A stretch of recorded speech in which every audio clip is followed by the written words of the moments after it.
¿verdad? Algunas variaciones fisiológicas que justamente se relacionan con la viscosidad de la sangre, que esto pueden influir en cuanto a lo que es ¿cómo se dice? El valor que va a arrojar esas mediciones, ¿verdad? Que generalmente puede ocurrir en el caso de deshidratación, que existe una hemoconcentración, o en el caso de una poliglobulia compensatoria, que también puede haber una alteración con la concentración de los hematocritos, ¿verdad? Son poliglobulias fisiológicas, porque en estos casos hablamos de una compensación fisiológica, o sea, una alteración fisiológica. Esas poliglobulias, la poliglobulia quiere decir que hay un aumento de los glóbulos rojos en sangre, o sea, en nuestro organismo, y puede ser compensando una situación X. Qué sé yo, ustedes se fueron de viaje a Bolivia o algo así, y se fueron, qué sé yo, por un mes. Y al volver, eh, ¿cómo se dice? Tenemos que tenemos que tener más glóbulos rojos. ¿Por qué? Porque hay una diferencia atmosférica. Y al haber una diferencia atmosférica, mi organismo tiene que, o sea, responder en forma positiva como para que yo pueda irrigar, intercambiar los gases. Eso es lo que ocurre. Entonces, si yo no tengo lo suficiente cantidad de glóbulos rojos en mi sangre, y voy a entrar en un estado hipóxico, ¿verdad? Eso también puede desencadenar una alteración con la presión arterial y con lo demás, ¿verdad? A nivel circulatorio. Bueno, luego está el capítulo 18 y el capítulo 19. Ambos capítulos explican los efectos tanto agudos como crónicos que van a poder tener en cuenta como para el cambio de lo que es ¿cómo se dice? Y las intervenciones que pueden ocurrir tanto a nivel neurohormonal con relación a la presión, así como también a nivel orgánico, porque el riñón, el pulmón y demás componentes de nuestro organismo van a intervenir para que yo pueda liberar ciertas cantidades o ciertas hormonas para poder regular la presión arterial. Los líquidos corporales, el volumen el volumen sanguíneo o la volemia, como nosotros decimos, es importante también. Entonces vamos a ir viendo todo esto para poder deducir cómo es que llegamos a una presión arterial. Acuérdense que sin presión no hay vida. Y por eso es que tenemos que tener y liberar diferentes mecanismos para que yo pueda compensar esa presión arterial. Encontré en internet un video donde habla lo que es la distensibilidad. Primero vamos a desarrollar el capítulo 15, ¿verdad?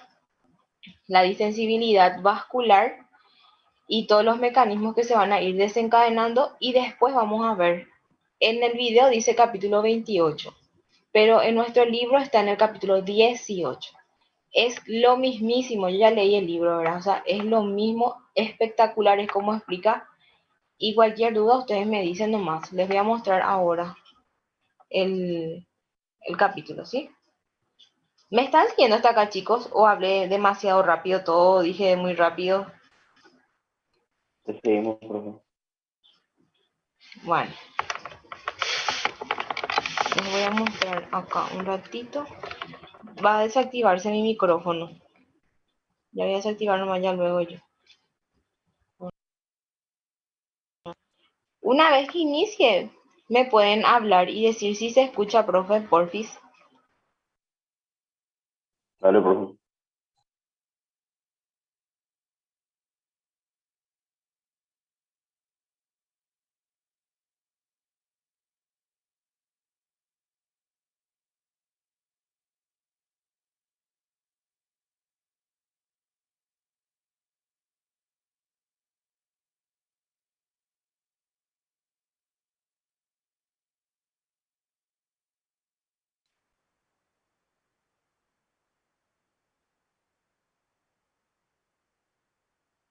Continuando con la clase de fisiología, esta clase corresponde al capítulo 15 del libro de Guyton, Escucha, profe.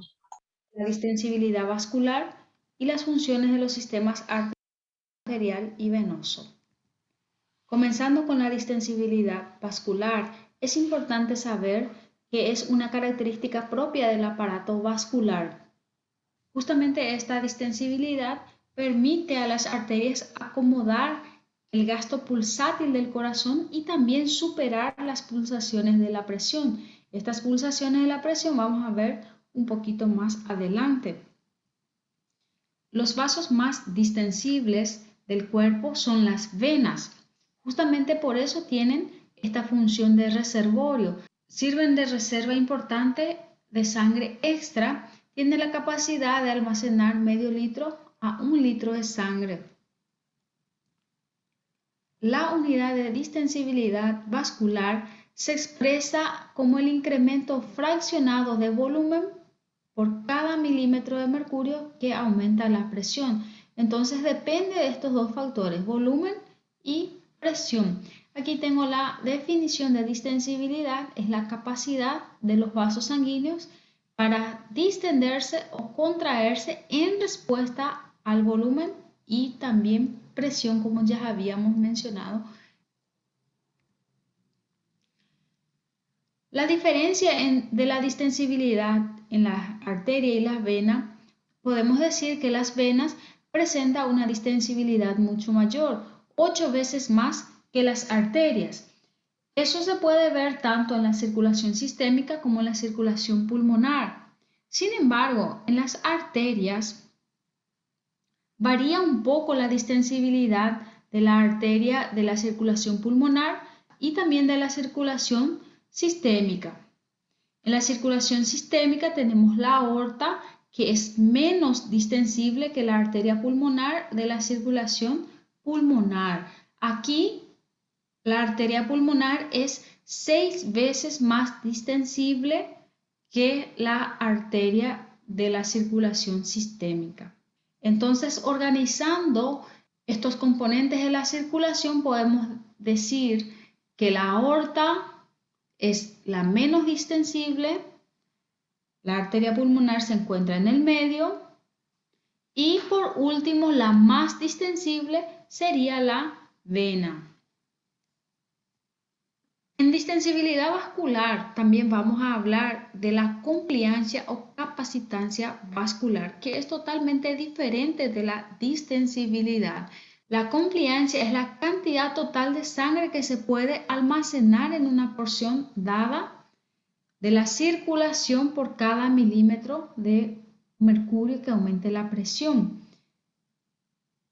Depende del volumen y de presión también, pero es diferente de la distensibilidad. Distensibilidad es la capacidad que tiene el vaso sanguíneo de distenderse o contraerse. Aquí no.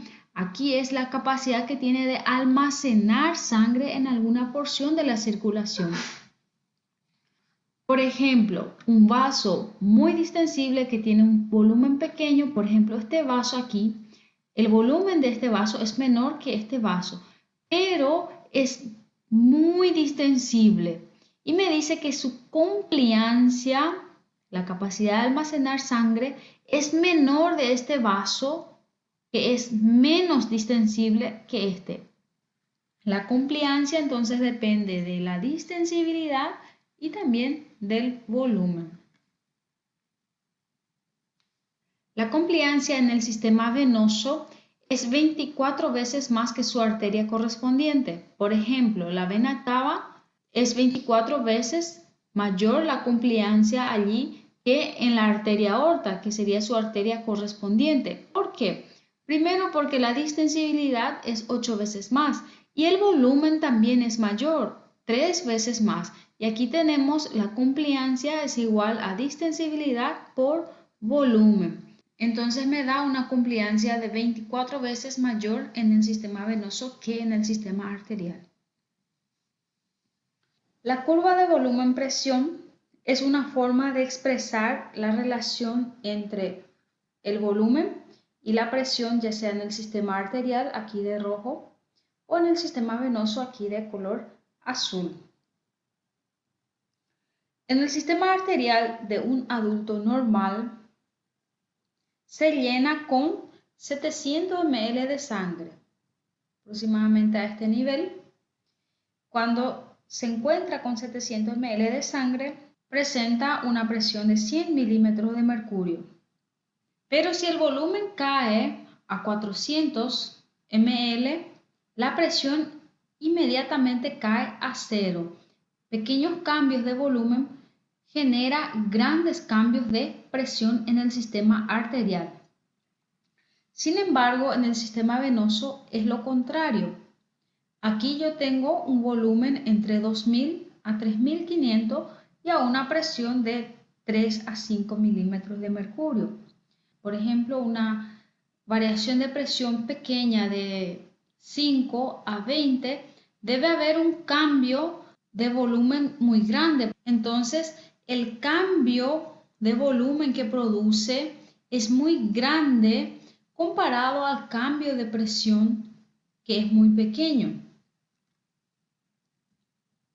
El sistema nervioso autónomo tiene una importante relación de estos dos factores.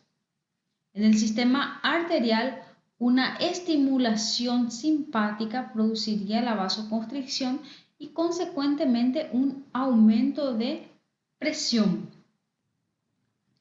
La estimulación simpática, ya sea en el sistema arterial o en el sistema venoso, produciría un aumento rápido de la presión arterial y de la presión venosa. ¿Qué es lo que hace el sistema nervioso simpático en el músculo liso? Produce una vasoconstricción y consecuentemente aumenta la presión. Y la inhibición simpática haría lo mismo, es decir, va a disminuir la presión. Y aquí podemos ver la estimulación simpática en las arterias, cómo aumenta la presión, y la inhibición simpática, sin embargo, va a disminuir, provocando un aumento de volumen. Y aquí también, en el sistema venoso, la estimulación simpática produce un aumento de presión y la inhibición simpática produce una disminución de presión. El control simpático sobre la capacitancia es muy importante en los casos de hemorragia, por ejemplo, en donde se pierde gran parte de la volemia. Entonces, esta estimulación simpática, además de producir una vasoconstricción, va a aumentar el volumen, va a aumentar el retorno venoso y también aumentaría el gasto cardíaco. La compliancia diferida se refiere al hecho de que el vaso expuesto a un aumento de volumen hace con que aumente primero la presión. Aquí tenemos esa relación del tiempo en minutos y aquí la presión. En el sistema venoso, entonces, la presión es baja, de 3 a 5, vamos a suponer que aquí sea 5. Un aumento brusco de volumen, por ejemplo, en la transfusión sanguínea, produciría un aumento de presión de forma brusca, pero inmediatamente después la distensibilidad de este vaso va a producir una disminución de esa presión. Aquí podemos ver que de 5 aumentó a 12 y esa distensibilidad hace con que disminuya por lo menos a 9. Después de eso se produce un estiramiento del músculo liso. Las fibras musculares comienzan a arrastrarse a longitudes mayores y las tensiones van disminuyendo. Aquí podemos ver que disminuye la presión debido a que aumenta el estiramiento del músculo liso y la presión vuelve a la normalidad en cuestión de minutos u hora. Entonces, la compliancia diferida es un mecanismo en el que la circulación consigue acomodar grandes cantidades de sangre cuando es necesario. La compliancia diferida en dirección contraria sería lo contrario que acabamos de explicar. Compliancia diferida es cuando hay aumento de grandes cantidades. La dirección contraria es cuando se pierde grandes cantidades de sangre, es decir, disminuye grandes cantidades de sangre. Y esto ajusta automáticamente en periodos de minutos u horas. El siguiente punto de este capítulo son las pulsaciones de la presión arterial. Cuando la sangre entra en la arteria, del corazón a la arteria aorta, eso produce una distensión de esa aorta y luego después comienza a fluir hacia los vasos periféricos esa sangre. Y eso se debe a la distensibilidad del sistema arterial. Si este vaso no fuese distensible, la sangre tendría que fluir completamente durante la sístole y no habría ningún flujo sanguíneo durante la diástole. La compliancia del árbol arterial comienza a reducir estas pulsaciones que podemos ver aquí. Se reduce conforme se va distanciando del corazón en las últimas ramas del sistema arterial, entonces estas pulsaciones tienden a desaparecer. Y al final, ¿qué es la pulsación o presión de pulso? Sería la diferencia de la presión sistólica y la diastólica. Aquí podemos ver que durante la sístole la presión sube hasta 120 milímetros de mercurio, luego desciende hasta 80 milímetros de mercurio. La diferencia de 120 y 80 sería de 40, entonces esa es mi presión de pulso y eso ocurre en cada ciclo cardíaco. Este gasto pulsátil del corazón se transfiere a la arteria aorta y esta pulsación es lo que tiende a disminuir conforme avanza, conforme se va ramificando esta arteria. Y los factores que afectan la presión de pulso, los factores más importantes son dos, que sería el volumen sistólico del corazón y la compliancia del árbol arterial. Y hay uno menos importante que es la característica de eyección durante la sístole. Si aumenta el volumen sistólico, aquí el volumen de sangre que se encuentra aquí, que va a ser eyectado, entonces también va a aumentar la cantidad de sangre aquí en la arteria. Eso va a hacer con que haya un aumento y descenso de la presión, aumentando consecuentemente la presión de pulso.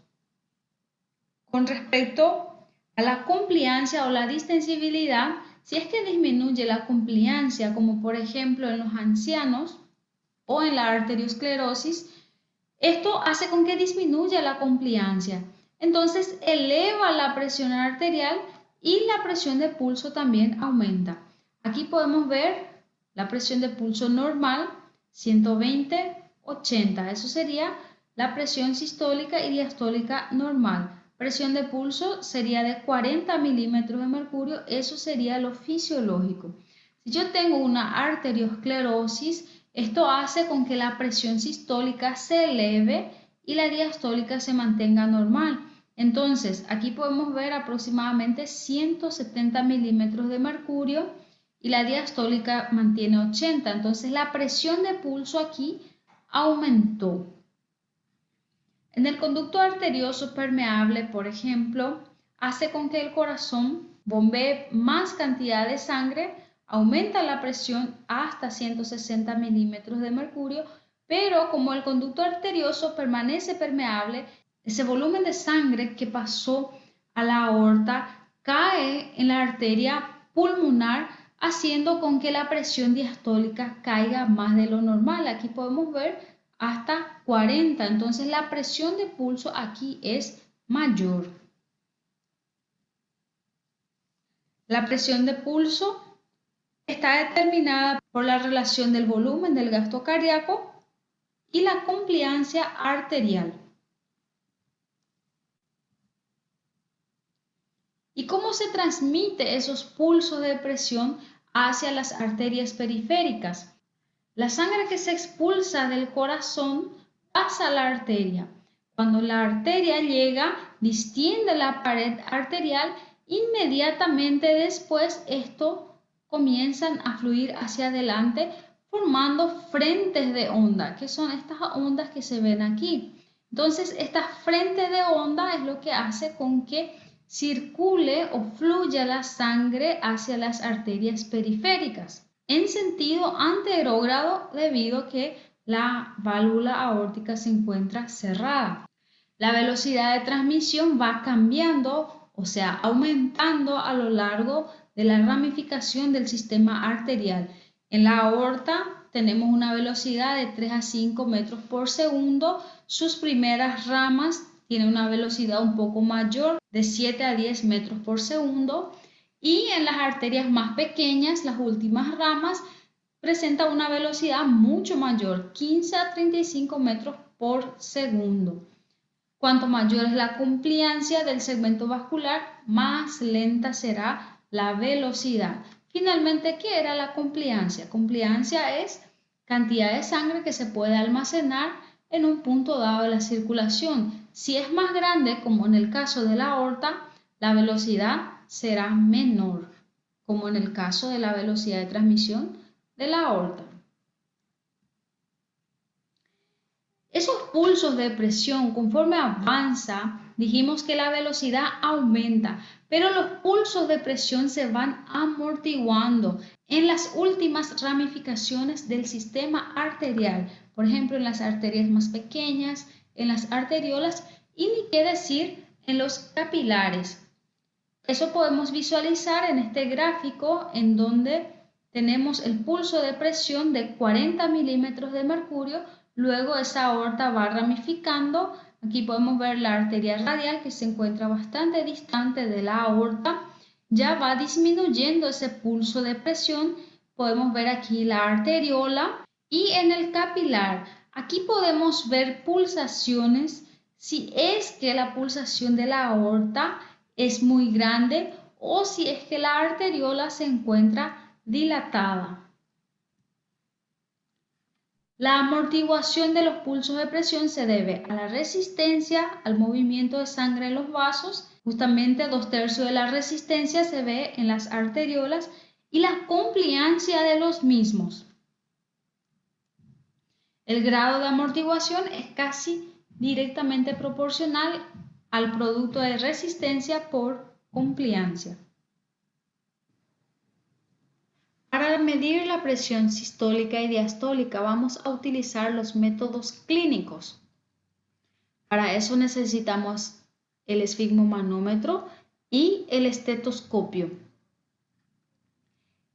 El esfigmomanómetro se coloca en el brazo y el estetoscopio colocamos sobre la arteria antecubital. Los ruidos que vamos a escuchar por este método de auscultación se le llaman ruidos de Korokov y esto se debe al chorro de sangre que atraviesa por un vaso parcialmente ocluido. Este chorro de sangre provoca turbulencias que hace con que las vibraciones se puedan oír a través del estetoscopio. Se insufla el manguito hasta presiones aproximadamente 20 milímetros de mercurio a más de la presión normal de la persona. En ese momento no tengo que escuchar ningún ruido. En caso de que yo no conozca la presión normal de la persona, entonces puedo palpar aquí la arteria radial hasta que no haya ninguna pulsación. En ese momento paro de insuflar, no tengo que escuchar ningún ruido. Aquí tengo una llave que voy a ir abriendo y eso va a hacer con que se reduzca gradualmente la presión del manguito. Una vez que la presión del manguito se reduce, la sangre comienza a fluir. El primer ruido que voy a escuchar sería la presión sistólica. Conforme va disminuyendo la presión del manguito por debajo de la presión sistólica, voy a escuchar ruidos rítmicos y secos. El nivel de presión se va indicando aquí en el manómetro a medida que voy abriendo aquí la llave y va disminuyendo la presión del manguito, el sonido se hace más rítmico y más duro. Y eso voy notando aquí hasta que la presión del manguito cae por debajo de la presión diastólica. En ese momento tengo que marcar la presión diastólica, cuando los ruidos adquieren una calidad amortiguada. Voy a colocar el manguito en el brazo de mi paciente, mi estetoscopio sobre la arteria antecubital. Si es una persona sana, probablemente tiene una presión de 120/80, entonces voy a insuflar, esto me indicaría la presión del manguito, voy a insuflar el manguito hasta 20 milímetros de mercurio a más de la presión normal de la persona. Aquí su presión sistólica normal era 120 más 20 sería 140. Entonces aquí la arteria está totalmente comprimida y no se ausculta ningún ruido. Aquí tengo la presión y aquí el tiempo. Aquí me indica los ruidos que voy a escuchar. Entonces, luego de que escuche un silencio, voy a reducir gradualmente la presión. El primer ruido que escucho sería el ruido de la presión sistólica. Aquí podemos observar que aquí había un silencio y justo en esta parte tenemos un sonido. Conforme voy descomprimiendo o disminuyendo la presión del manguito, los ruidos se hacen más rítmicos, hasta que estos ruidos se amortiguan porque la presión del manguito cayó por debajo de la presión diastólica. Entonces ya no se ausculta más nada, queda un silencio nuevamente porque esta arteria ya está totalmente abierta.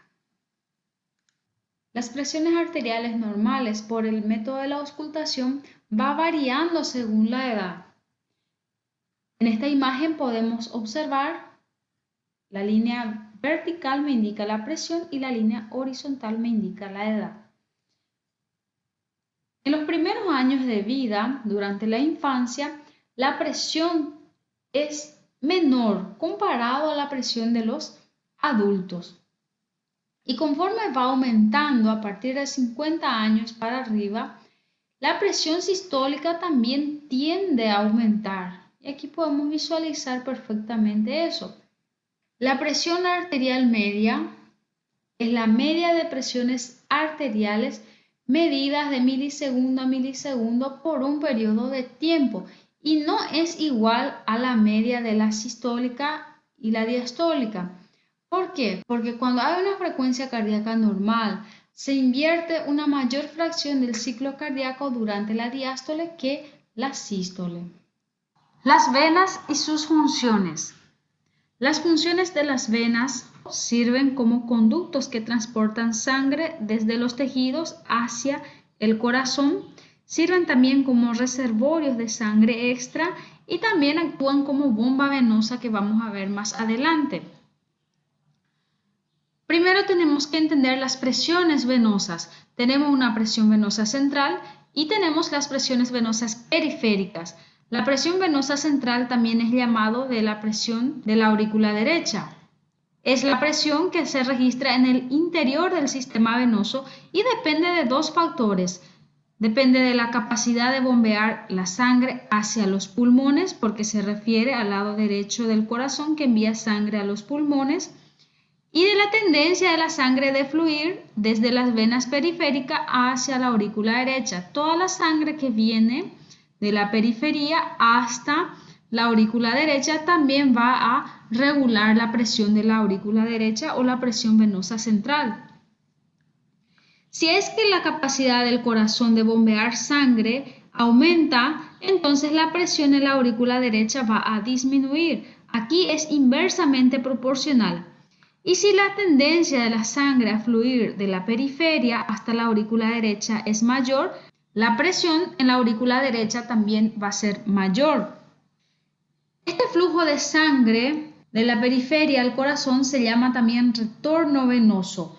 Cuanto mayor es el retorno venoso, mayor será la presión de la aurícula derecha. Entonces, de este lado es directamente proporcional y de este lado es inversamente proporcional. Veamos cuáles son los factores que aumentan el retorno venoso. Primero, un aumento de la volemia provocaría también aumento del retorno venoso. Aumento del tono de los grandes vasos. Si es que hay una vasoconstricción en las venas cavas, eso provocaría también un aumento del retorno venoso. Y dilatación de las arteriolas, porque las arteriolas son los conductos que controlan la sangre que cae en los capilares. Si es que estos se dilatan, aumenta la sangre hacia los capilares y de estos capilares son las venas que recogen la sangre y lo envían hacia el corazón, produciendo también aumento del retorno venoso. La presión normal de la aurícula derecha es de 0 milímetros de mercurio. La presión de la aurícula derecha o presión venosa central es de 0 milímetros de mercurio. puede llegar a aumentar en casos patológicos hasta 20 o 30 milímetros de mercurio. En el caso de una insuficiencia cardíaca grave, cuando la capacidad de bombear el corazón disminuye bastante, entonces la presión aumentaría mucho. O en caso de una transfusión masiva de sangre, en este caso sería el segundo factor, que es el de retorno venoso, que va a aumentar y la presión también lo va a hacer. El límite inferior de la presión normal de la aurícula derecha es de -3 a -5 milímetros de mercurio. Lo mínimo que puede llegar en casos fisiológicos sería este valor. Pero esto se ve solamente cuando el corazón bombea con un gran vigor la sangre hacia las arterias o cuando el flujo sanguíneo que llega desde las venas hasta el corazón disminuye bastante. Sobre la resistencia venosa y la presión venosa periférica, podemos decir que la resistencia casi no existe en el sistema venoso debido a la gran distensibilidad que presenta. Dijimos que las venas presentan una distensibilidad de 8 veces mayor que las arterias, entonces la resistencia allí es casi nula. Solamente que cuando va a ingresar en el tórax provoca grandes deflexiones. En este caso, la resistencia se da nada más por la caja torácica y no por la vena misma. Las grandes venas presentan una presión de 4 a 6 milímetros de mercurio mayor que la presión de la aurícula derecha, que era apenas 0. ¿Qué pasa cuando aumenta la presión en la aurícula derecha? Si hay un aumento en la presión de la aurícula derecha, que era de 0, entonces aquí en las venas también va a aumentar la presión. ¿Por qué? Porque aquí se sobrecarga y el retorno venoso estaría dificultado en este caso. ¿Cuál sería el efecto de la presión intraabdominal sobre la presión venosa de las piernas? Aquí dentro del abdomen, en posición de decúbito, tiene una presión de 6 milímetros de mercurio.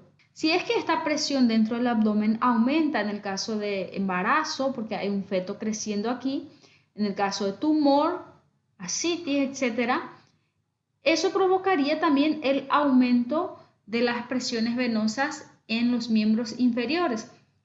¿Por qué eso? Porque aquel tumor que está creciendo va a comprimir aquí la vena cava o la vena ilíaca, entonces la sangre que estaba fluyendo tranquilamente por aquí ahora va a tener mayor dificultad para dirigirse al corazón y consecuentemente va a aumentar la presión en los miembros inferiores. Si es que la presión intraabdominal aumenta a 20 milímetros de mercurio, así también la presión en los miembros inferiores sería de 20 milímetros de mercurio. Con respecto a la bomba venosa, también llamada bomba muscular, esto se refiere a las válvulas que contienen estas venas y a la tensión muscular.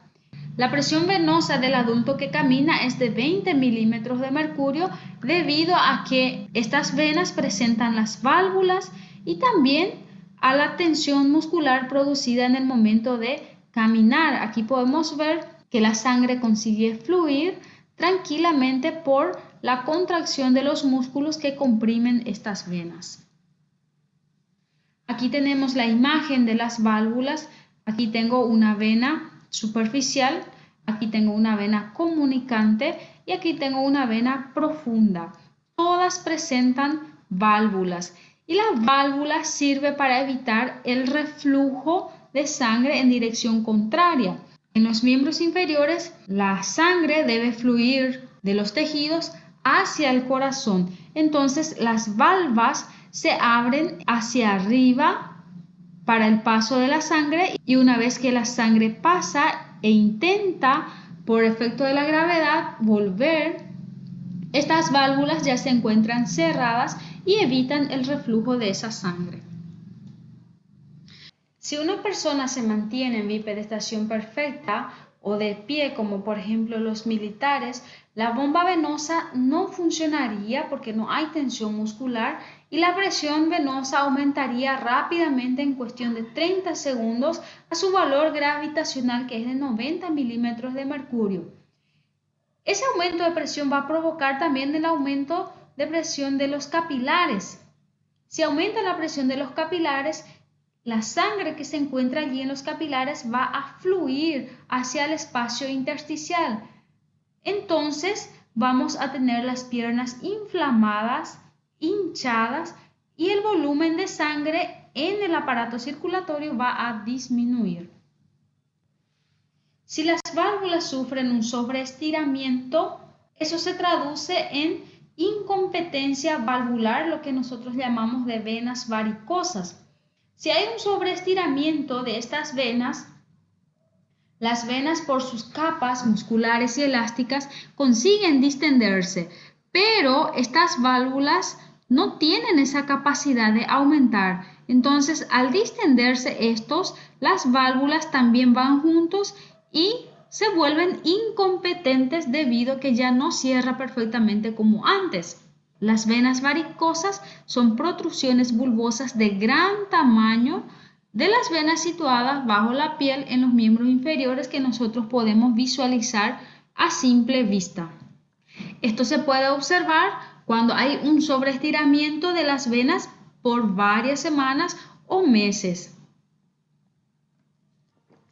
Además del factor genético, la posición de pie, el estar mucho tiempo parado, también es otro factor de riesgo.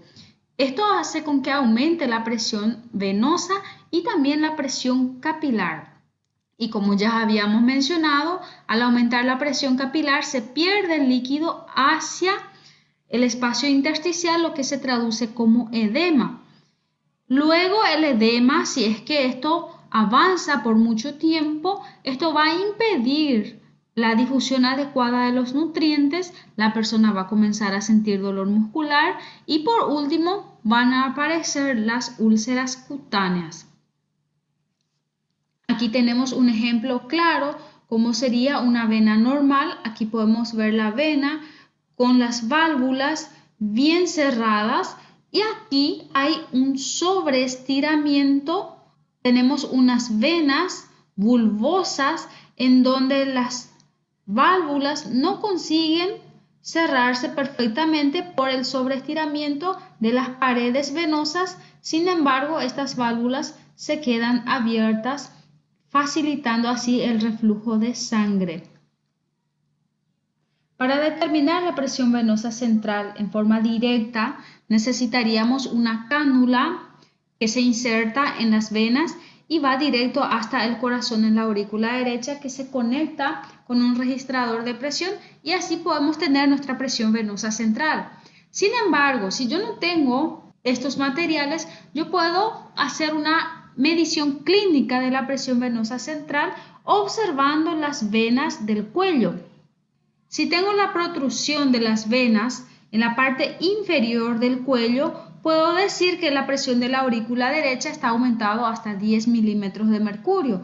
Recordemos que la presión venosa central o presión de la aurícula derecha normal es de 0 milímetros de mercurio.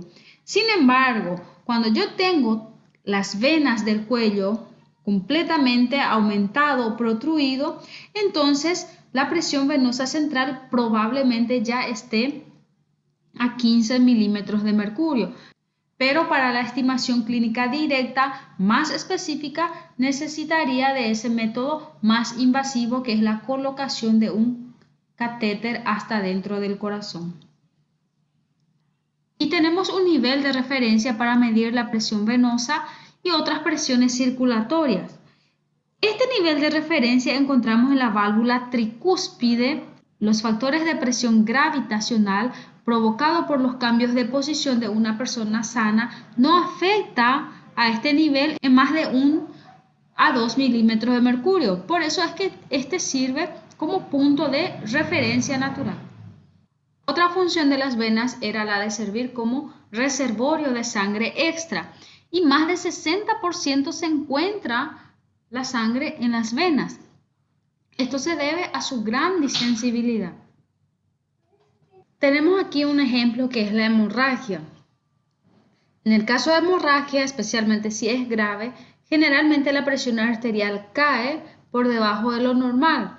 Cuando estos caen, Los senos carotídeos y otras zonas se activan, estos detectan la caída de presión arterial y envía señales hasta el sistema nervioso central. En este lugar ocurre el procesamiento de la información, que es la caída de la presión arterial. Una vez procesada esta información, el sistema nervioso central envía señales hasta los vasos sanguíneos, produciendo una vasoconstricción de las venas. Esta vasoconstricción va a producir el aumento del retorno venoso, consecuentemente el aumento de la volemia, que el corazón va a bombear hacia el sistema arterial y va a aumentar la presión arterial. Además de las venas, tenemos reservorios sanguíneos específicos, como por ejemplo en el bazo, en el hígado, en las venas abdominales grandes, en plexos venosos cutáneos.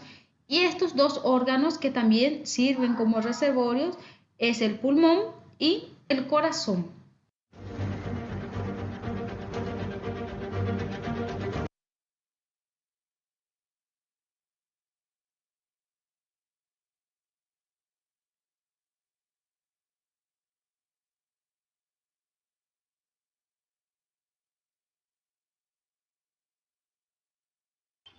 Chicos, no se quedaron dormidos.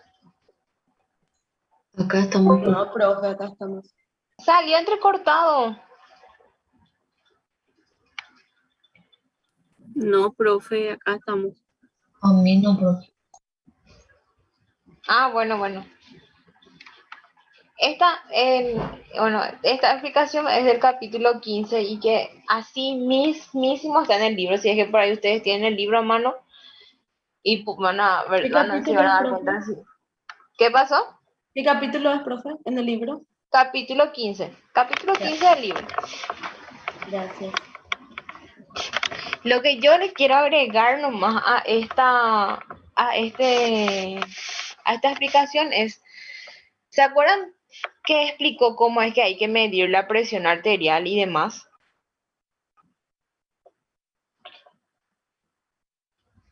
Sí, profe.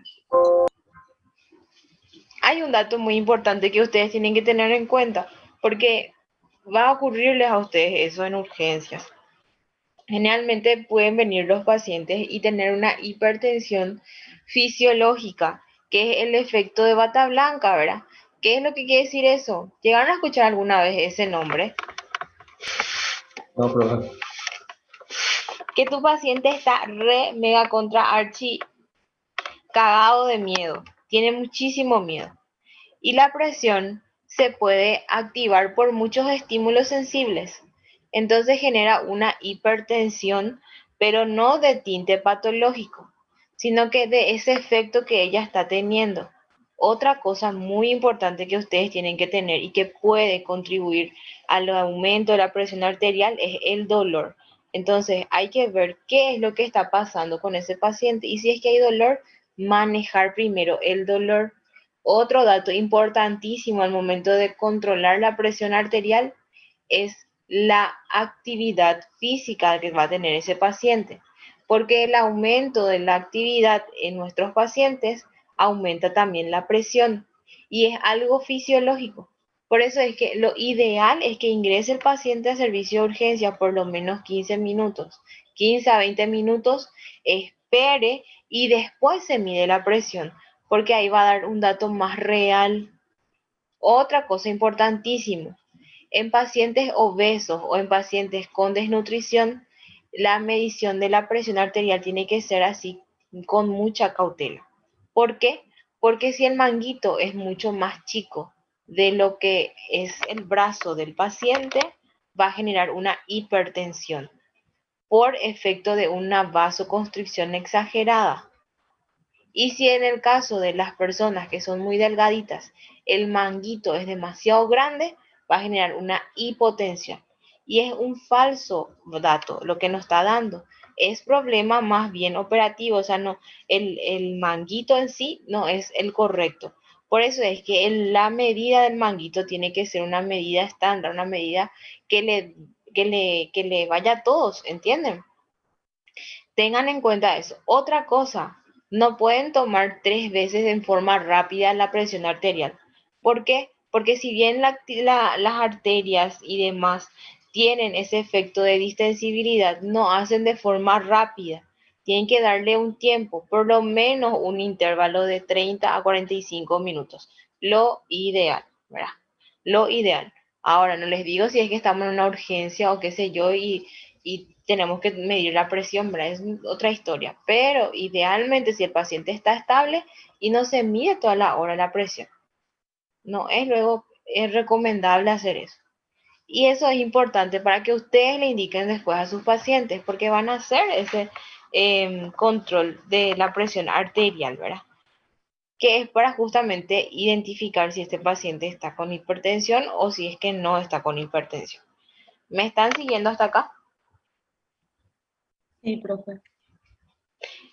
Y después habló sobre justamente la vasoconstricción que tenían ahí, ¿verdad? Debido a una hemorragia. ¿Por qué es que yo me voy a estresar si mi paciente tiene hemorragia? Y dice presión arterial baja, dice. Algo así, así decía al final de la diapositiva.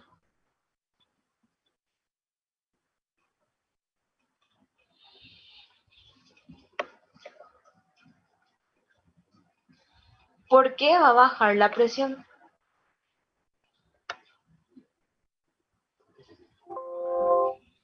Porque el paciente tiene hemorragia. Porque tiene ¿qué? Hemorragia. Hemorragia. ¿Y qué pasa si tiene hemorragia? Pierde sangre, profe. Y sí, pero ¿cómo se llama esa condición?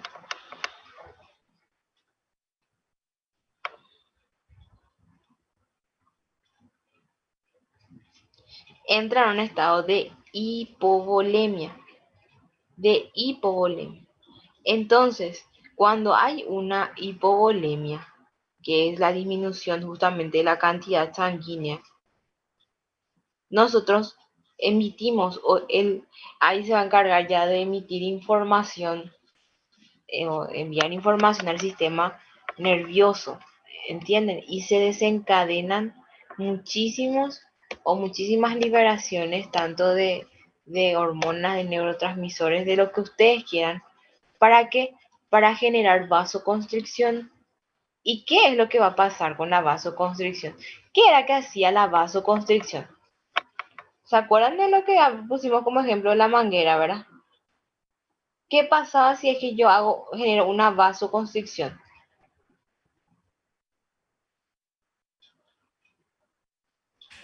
Aumenta la presión sanguínea, profe. Aumenta la presión sanguínea. Entonces, esto es importante. ¿Por qué? Porque lo que quiere hacer el organismo es evitar que mi paciente entre en un desequilibrio que se denomina hemodinámico. Desequilibrio hemodinámico. ¿Llegaron a escuchar alguna vez eso?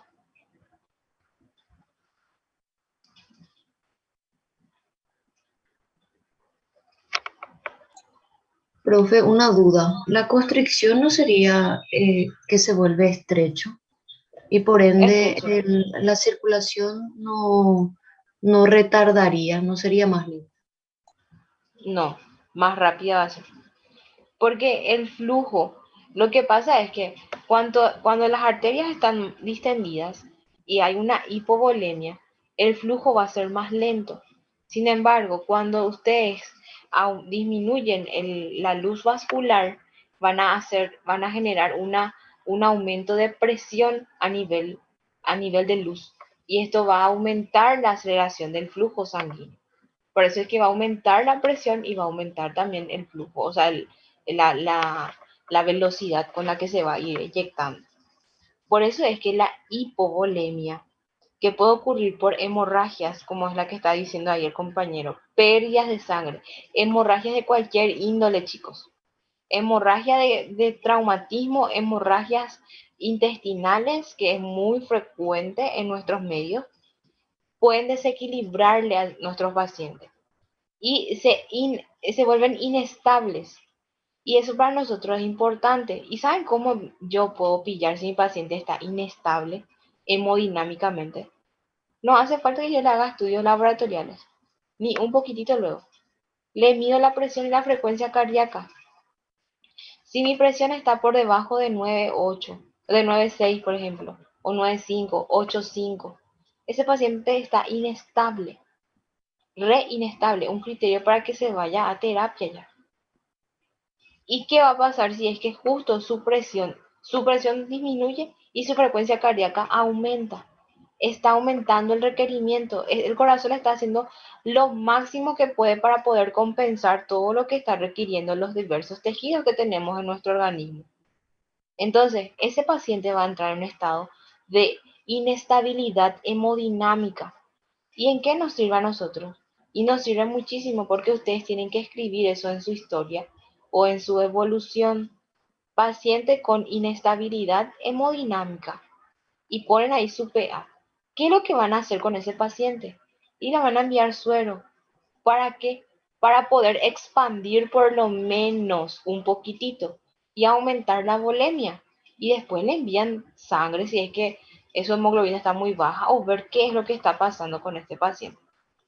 Pero por lo pronto le estamos hidratando así, pero re luego. Re luego. Entonces, la volemia, a lo que yo quiero ir. La volemia es uno de los factores que pueden desencadenar una inestabilidad a nivel hemodinámico y eso se va a traducir en una disminución de la presión arterial. Y esa disminución de la presión arterial puede ser gravísimo. Puede ser leve y corregir en sala, pero puede ser tan grave que se va a ir a terapia ese paciente y si es muy grave, fallece. Entonces acuérdense, sin presión no hay vida. Ustedes no pueden vivir sin una presión. La presión es importantísima. Y ya saben por qué es importante. ¿Saben por qué es importante la presión, verdad?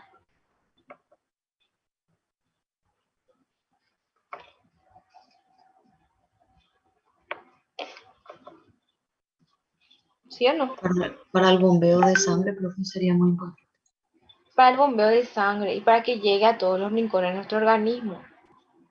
¿Pudieron comprender la clase? Sí, profe. Bueno, entonces, de todas formas voy a subir el link a la plataforma para que ustedes puedan mirar pero tienen que leer el libro, sí o sí.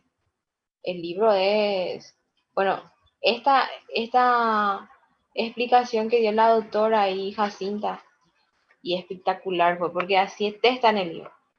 Pero tienen que leer ustedes el libro, lean. Bueno, ahora les voy a pasar o les voy a proyectar la clase 18 y este sí habla sobre todo lo que es los cambios circulatorios rápidos y ciertos efectos que pueden también contribuir a la presión arterial. Y habla un poquitito de todo lo que es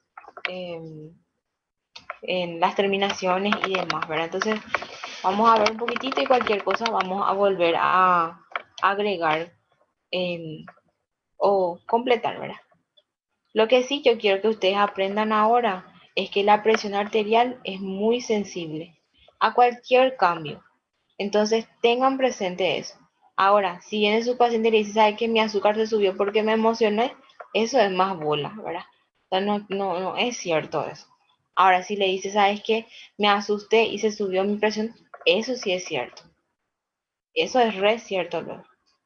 Por la liberación de todos los factores que van a contribuir a ese estrés al que se sometió ese paciente. Entonces, sí es cierto y tengan en cuenta eso para no tomar decisiones apresuradas, ¿sí?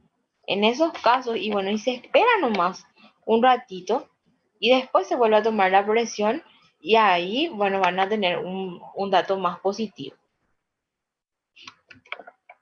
Bueno, acá estamos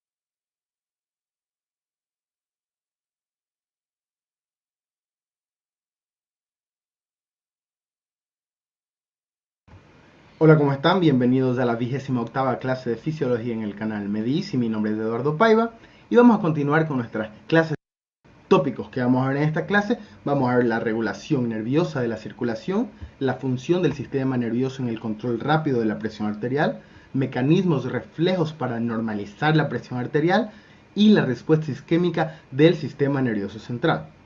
El mayor regulador de la presión arterial de origen nervioso es el sistema nervioso autónomo. Y este sistema se divide en dos, en el sistema nervioso simpático y parasimpático. Veremos en detalle este sistema en la clase de fisiología del sistema nervioso autónomo, aunque aquí lo mencionaremos porque tiene una gran importancia en el sistema cardiovascular. El simpático tiene más importancia para la regulación en la circulación, en cambio el parasimpático su importancia es mayor para la regulación de la función cardíaca. Ojo que estos sistemas cumplen muchísimas funciones en el cuerpo, pero aquí hablaremos solo del sistema circulatorio. Veamos esta imagen donde vemos la médula espinal en donde salen estos nervios pertenecientes al sistema nervioso simpático y que forman una cadena llamada cadena simpática, la cual se dirigen a muchos órganos, pero nuestro interés en esta clase es la inervación de los vasos sanguíneos. Vemos aquí también la protuberancia, el bulbo raquídeo, donde existen zonas de control cardiovascular que veremos más adelante. Ahora veamos la inervación simpática de los vasos sanguíneos. Fíjense aquí tenemos la arteria, arteriola, los capilares, las vénulas y las venas. La inervación simpática se da en arterias, arteriolas, metarteriolas y esfínteres precapilares que se encuentran aquí. Pero no hay inervación capilar, eso es importante saber ya que carecen de músculo liso. Un estímulo simpático en pequeñas arterias ocasionará una vasoconstricción y aumento de la resistencia vascular. Ya en las grandes arterias lo que va a hacer es una vasoconstricción y esta vasoconstricción en las grandes arterias ocasionaría un aumento del retorno venoso en sí. Todo el estímulo simpático va a aumentar nuestra presión arterial. Y recordemos que el estímulo simpático aumenta la frecuencia cardíaca y el gasto cardíaco. Y el parasimpático hace lo contrario, disminuye la frecuencia cardíaca y el gasto cardíaco, solo para tenerlo en cuenta. Veamos el sistema vasoconstrictor simpático. Este sistema transporta muchas fibras vasoconstrictoras y pocas fibras vasodilatadoras. Tiene un efecto constrictor potente en la vasculatura del riñón, intestino, vasos y piel, y un efecto constrictor ya más leve en el músculo esquelético y el cerebro. Veamos esta imagen del tallo encefálico, donde tenemos al bulbo raquídeo y la parte inferior de la protuberancia o puente de Barolio. Aquí se encuentra el centro vasomotor. Y aquí tenemos el centro vasodilatador, vasoconstrictor y cardioinhibidor. Vamos a ver ahora sus zonas y sus funciones. La zona vasoconstrictora estimula las neuronas preganglionares del sistema nervioso simpático y hace vasoconstricción vascular. La zona vasodilatadora inhibe a esta zona, la zona vasoconstrictora, y al inhibirla provoca vasodilatación. Y existe una zona sensitiva que a través de los nervios vagos y glosofaringeos mandan señales de reflejo de muchas funciones circulatorias e inclusive funciones cardíacas, como veremos más adelante. Veamos ahora la función constrictora del centro vasomotor. La constricción parcial continua de los vasos sanguíneos se debe al tono vasoconstrictor simpático, y esto hace que siempre los vasos estén en un estado de contracción leve llamado tono vasoconstrictor simpático. Y sabemos que si aumenta el tono, aumentará la presión arterial. Veamos este experimento en donde a un animal se le anestesió totalmente y el centro vasomotor quedó inhibido. Veamos cómo la presión de este animal descendió de 100 milímetros de mercurio después de la anestesia a 50 milímetros de mercurio. Y esto fue porque como el centro vasomotor quedó inhibido, el centro vasomotor da el tono vasoconstrictor simpático y en consecuencia hubo una vasodilatación, pérdida del tono y descenso de la presión. Veamos que minutos después se inyecta noradrenalina que hace que la presión se eleve nuevamente gracias a la vasoconstricción que genera este neurotransmisor. El centro vasomotor, además del control vascular, también tiene control de la actividad cardíaca. Su control lo realiza mandando señales simpáticas cuando sea necesario aumentar la frecuencia cardíaca y contracción en sí, el gasto cardíaco, y también puede disminuir la frecuencia cardíaca a través de señales parasimpáticas que se da por el nervio vago cuando sea necesario. Entonces, el centro vasomotor también tiene control directo del corazón. La noradrenalina es el neurotransmisor vasoconstrictor simpático por excelencia, ya que la noradrenalina actúa directamente en los receptores alfa-adrenérgicos del músculo vascular. En cambio, la adrenalina ocasiona, inclusive en algunos tejidos, vasodilatación, ya que tiene afinidad por los receptores beta-adrenérgicos. Entonces, la noradrenalina tiene una mayor afinidad por los receptores alfa-adrenérgicos y la adrenalina por los beta-adrenérgicos. Esto es importante porque la contracción vascular se da gracias a los receptores alfa que está en la mayoría de los tejidos. Ahora, para que aumente la presión, el sistema nervioso produce 3 cambios significativos. Primero, se contrae la mayoría de las arteriolas sistémicas, con lo que aumenta la resistencia vascular periférica y en consecuencia la presión arterial. Segundo, hace la contracción de las venas y esta contracción hace que la sangre se desplace hacia el corazón, por consecuencia aumenta el retorno venoso y existe una mayor distensión ventricular. Y acordémonos de la ley de Frank Starling en el corazón: a mayor distensión, mayor contracción, y gracias a esto aumenta el gasto cardíaco y en consecuencia la presión arterial. Y también estimula directamente al corazón gracias al estímulo simpático que genera. Y lo hace aumentando la frecuencia y contractibilidad cardíaca. En sí, aumenta el gasto cardíaco y en consecuencia aumenta también la presión arterial. Este control de la presión arterial por medio del sistema nervioso se da de manera tan rápida, pero tan rápida, que la presión puede aumentar 2 veces respecto a lo normal en cuestión de 5 a 10 segundos y también puede disminuir 2 veces, o sea, la mitad en tan solo 10 a 40 segundos. Por eso es considerado el mecanismo más rápido de regulación de la presión arterial. Ahora, tenemos que saber que existen mecanismos reflejos y esos mecanismos actúan todo el tiempo para buscar un equilibrio y así mantener la presión arterial en valores normales. La mayoría de ellos se basan en mecanismos reflejos de retroalimentación negativa, todo gracias a los receptores que tenemos en el cuerpo, como veremos a continuación. Tenemos reflejos baroreceptores. Estos receptores están situados en la pared de ambas carótidas y en la pared del callado de la aorta. Su función principal es detectar cambios en el estiramiento de los vasos, o sea, la presión que ejerce la sangre en contra de las paredes. Por eso también son llamados presorreceptores. Veamos esta imagen en donde tenemos el callado de la aorta que sale del corazón, del ventrículo izquierdo. La carótida común que sale directamente de la aorta en el lado izquierdo, y en el lado derecho acuérdense que existe el tronco braquiocefálico arterial. Las arterias subclavia izquierda y subclavia derecha.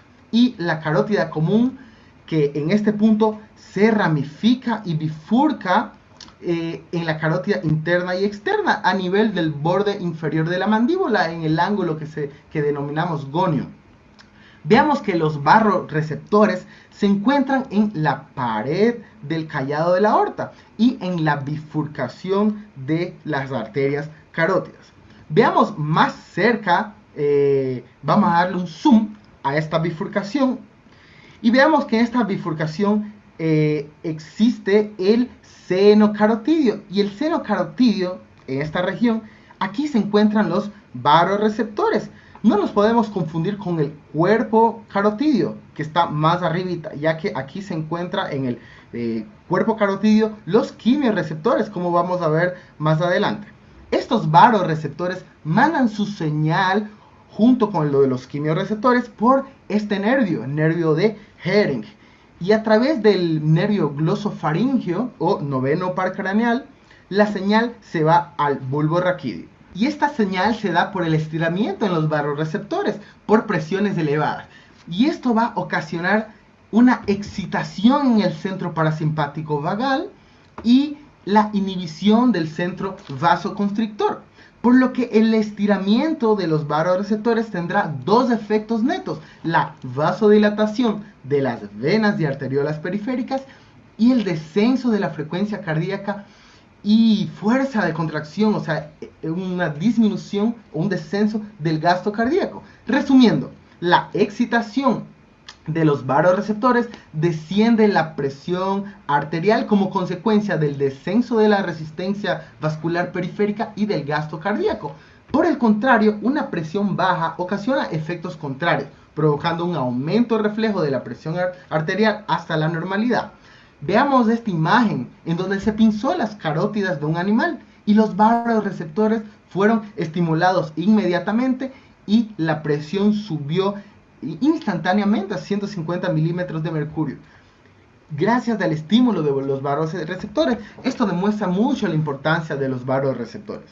Y una función importante de los vasoreceptores es la regulación de cambios de postura. Por ejemplo, cuando una persona está echada y se levanta, por la gravedad, la presión de la cabeza tiende a bajar, lo cual activa de inmediato el reflejo de los vasoreceptores, lo cual ocasiona una descarga simpática, y esto hace que se minimice el descenso de esa presión en la cabeza. Y gracias a este sistema, gracias a los vasoreceptores, no nos desmayamos, ya que al levantarnos, si no tuviéramos vasoreceptores, la presión caería demasiado y nos desmayaríamos.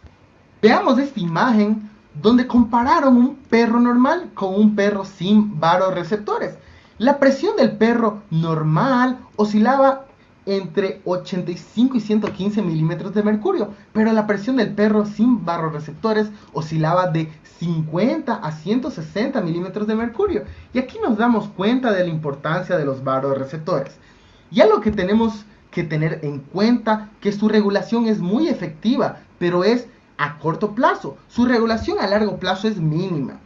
Aunque interactúa con mecanismos renales que regulan la presión a largo plazo, aunque indirectamente tiene una leve función como regulador a largo plazo, pero la regulación a largo plazo no es de manera directa, sino la más importante es la regulación a corto plazo. Ahora hablemos de otros receptores, llamados quimioreceptores. Y a diferencia de los vasoreceptores que eran sensibles a estiramiento, estos son sensibles a químico, como la disminución de oxígeno, el aumento de dióxido de carbono y el aumento de iones de hidrógeno o hidrogeniones. También están situados en el callado de la aorta y en la carótida, como los vasoreceptores. Pero a diferencia de los vasoreceptores que se encuentran en el seno carotidio, los quimioreceptores se encuentran en los cuerpos carotidios, que están justo en la bifurcación. Y estos quimioreceptores están en íntima relación con la sangre arterial, ya que poseen unas arterias nutricias con un flujo abundante, para que así los quimioreceptores sean muy sensibles a cambios químicos en la sangre y puedan informar inmediatamente al sistema nervioso central. Veamos que cuando la presión arterial disminuye, también el flujo disminuye. Y a la célula le faltará oxígeno y tendrá un exceso de dióxido de carbono sin flujo, por lo que la falta de oxígeno obliga a la célula a formar energía sin oxígeno, lo que se denomina anaerobiosis. Y esta manera de generar energía sin oxígeno libera como resultado ácido láctico, que es una sustancia ácida. Por tanto, tendremos un aumento de los iones de hidrógeno. Y todos esos estímulos hacen que los quimioreceptores transmitan señales.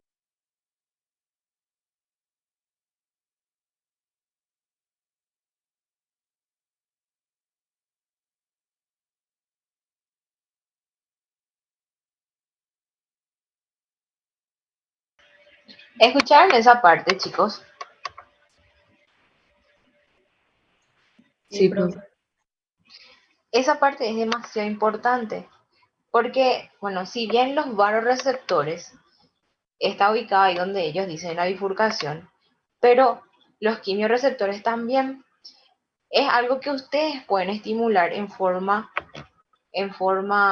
manual. ¿Nunca llegaron a ver o escuchar el masaje carotidio? En realidad el gnomo es así.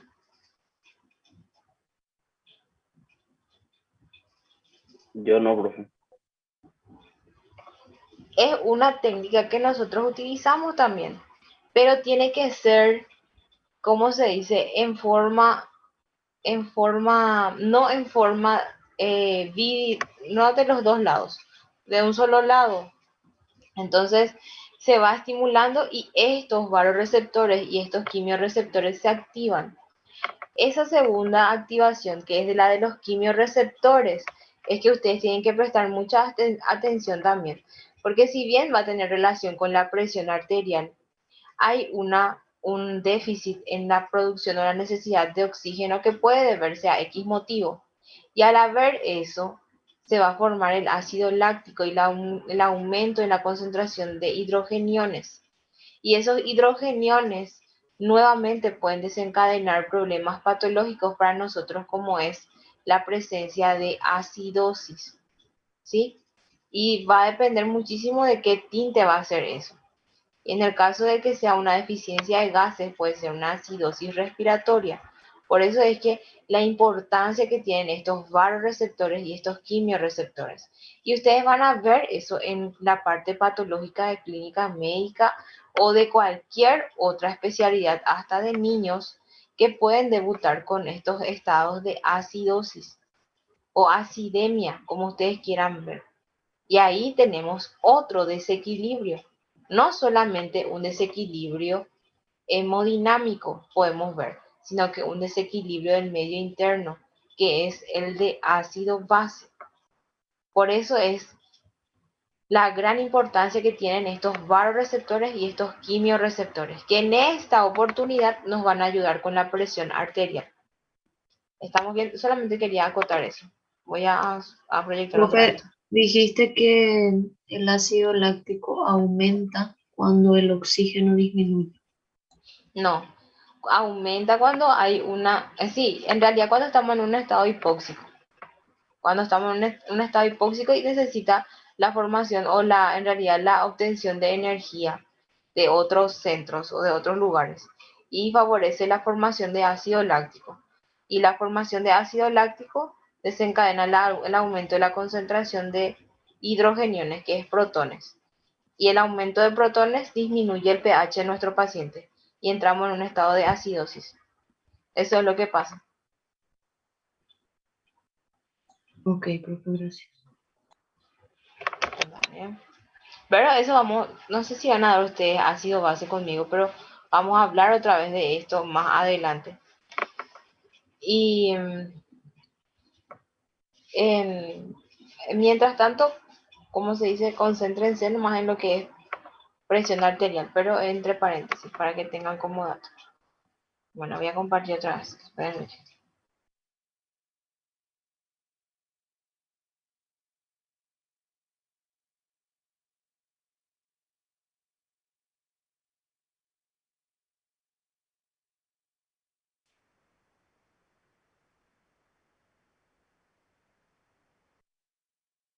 Vasomotor, elevando así la presión hasta la normalidad. Ya lo que tendremos que saber es que el reflejo quimiorreceptor no es un controlador importante de la presión como los varoreceptores, al menos que la presión baje a 80 milímetros de mercurio como mínimo. Ahí sí el control de la presión por quimiorreceptores es efectiva, ya que su papel o función más importante de los quimiorreceptores es el control de la respiración por los receptores de dióxido de carbono e hidrogeniones en el centro respiratorio. Existen receptores periféricos que mandan sus concentraciones de dióxido de carbono y iones de hidrógeno y estimulan el centro respiratorio, como lo veremos en detalle en la clase de fisiología respiratoria. Hablaremos ahora de los reflejos auriculares del corazón que controlan la presión arterial. Las paredes de las aurículas y las arterias pulmonares cuentan con receptores parecidos a los varoreceptores. Veamos, aquí tenemos la aurícula, el ventrículo, la vena cava superior, la vena cava inferior. Este es un corazón, la mitad de un corazón es el corazón derecho. Y veamos que si aumenta el volumen de sangre, las aurículas se irán a distender, se estiran. Y ese estiramiento de las aurículas va a iniciar varios reflejos, como veremos. Al estirarse, las aurículas producen como reflejo una dilatación en las arterias aferentes renales. Y esta dilatación hace que haya una mayor filtración de líquidos en los túbulos renales, con lo que perderemos el líquido. También la dilatación auricular transmite señales al hipotálamo para disminuir la secreción de ADH o hormona antidiurética que se libera en el hipotálamo. Entonces, este estiramiento de las aurículas va a inhibir la secreción de hormona antidiurética y esto hace que haya menor reabsorción de agua en los riñones, por tanto, mayor eliminación de líquidos, lo que reduce el incremento del volumen en la sangre. También las aurículas, ante el estiramiento, liberan un péptido llamado péptido natriurético auricular que actúa en el riñón, lo que disminuye la reabsorción de agua y sodio y regula el volumen. También el estiramiento de las aurículas va a aumentar la frecuencia cardíaca y este aumento de la frecuencia cardíaca por el estiramiento de las aurículas se va a dar de dos maneras. Fíjense, la primera es que gracias a que estiras directamente el nódulo sinusal que se encuentra en las aurículas, la frecuencia aumentará en un 15%, gracias a que el estiramiento provoca un potencial de acción en el nódulo sinusal, un aumento de la permeabilidad de sodio, y eso hace que aumente los potenciales de acción del nódulo sinusal, por ende aumenta la frecuencia cardíaca. Este aumento de la frecuencia cardíaca por el estiramiento del nódulo sinusal solo aumenta un 15% de la frecuencia. Y la otra manera que el estiramiento de las aurículas aumenta la frecuencia cardíaca es a través de un reflejo, denominado reflejo de Bainbridge, que aumenta la frecuencia de un 40 a 60%. Veamos cómo funciona el reflejo de Bainbridge. Cuando se estiran las aurículas, manda una señal aferente al bulbo raquídeo por el nervio vago, lo que hace que el bulbo raquídeo devuelva una señal eferente por nervios vagales y simpáticos, que hacen que aumenten la frecuencia y contracción cardíaca, o sea, el gasto cardíaco. Eso para que la sangre acumulada en las aurículas y venas puedan ser bombeadas más rápidamente. Y todos estos reflejos auriculares que vimos, esos receptores que están en la aurícula, se denominan receptores de baja presión, que como los vasoreceptores detectan el estiramiento. Por último, hablaremos de la respuesta isquémica del sistema nervioso central en la regulación de la presión arterial. Como vimos hasta aquí, la mayor parte del control nervioso de la presión arterial se logra por reflejos originados en la circulación periférica, por medio de vasoreceptores, quimiorreceptores y receptores de baja presión que están en las aurículas, como vimos. Todos estos receptores están en la periferia. Pero, ¿qué pasa cuando desciende el flujo sanguíneo del sistema nervioso central? O sea, que mismo con los mecanismos que vimos anteriormente de control de la presión arterial a corto plazo, no alcanza el cerebro los niveles necesarios para que tenga un flujo adecuado. Veamos qué pasa. Cuando el flujo sanguíneo que se dirige al centro vasomotor en la parte inferior del bulbo raquídeo disminuye y provoca una isquemia cerebral, las neuronas vasoconstrictoras y cardioaceleradoras se excitan con mucha, pero mucha fuerza. Esto se da porque cuando las neuronas del centro vasomotor sufren una isquemia o falta de flujo, hace que se acumule dióxido de carbono y ácido láctico. Y esta acumulación de dióxido de carbono y ácido láctico en el centro vasomotor hace que él mismo se excite de manera muy potente e inmediata, causando así una vasoconstricción muy potente. Las presiones aumentan, pero de tal manera que llegan a niveles máximos.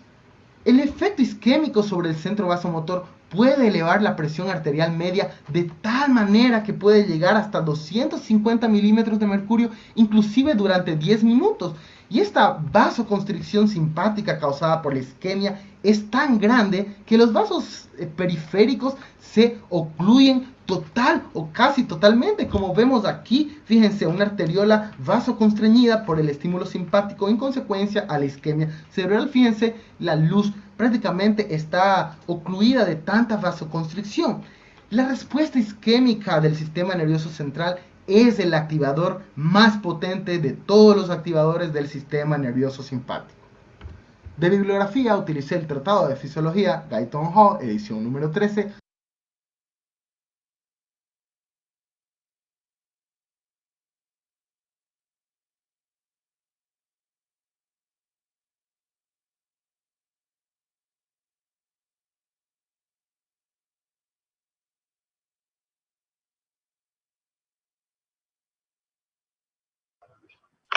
¿Estamos bien hasta acá, chicos?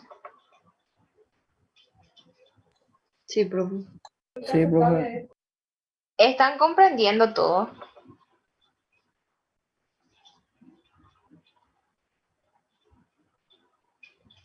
¿Sí? ¿No? ¿No? ¿Sí? Sí, profe. Bueno, hay un capítulo más para desarrollar y después ya están libres. No sé si quieren tener un receso. Depende de vos, profe.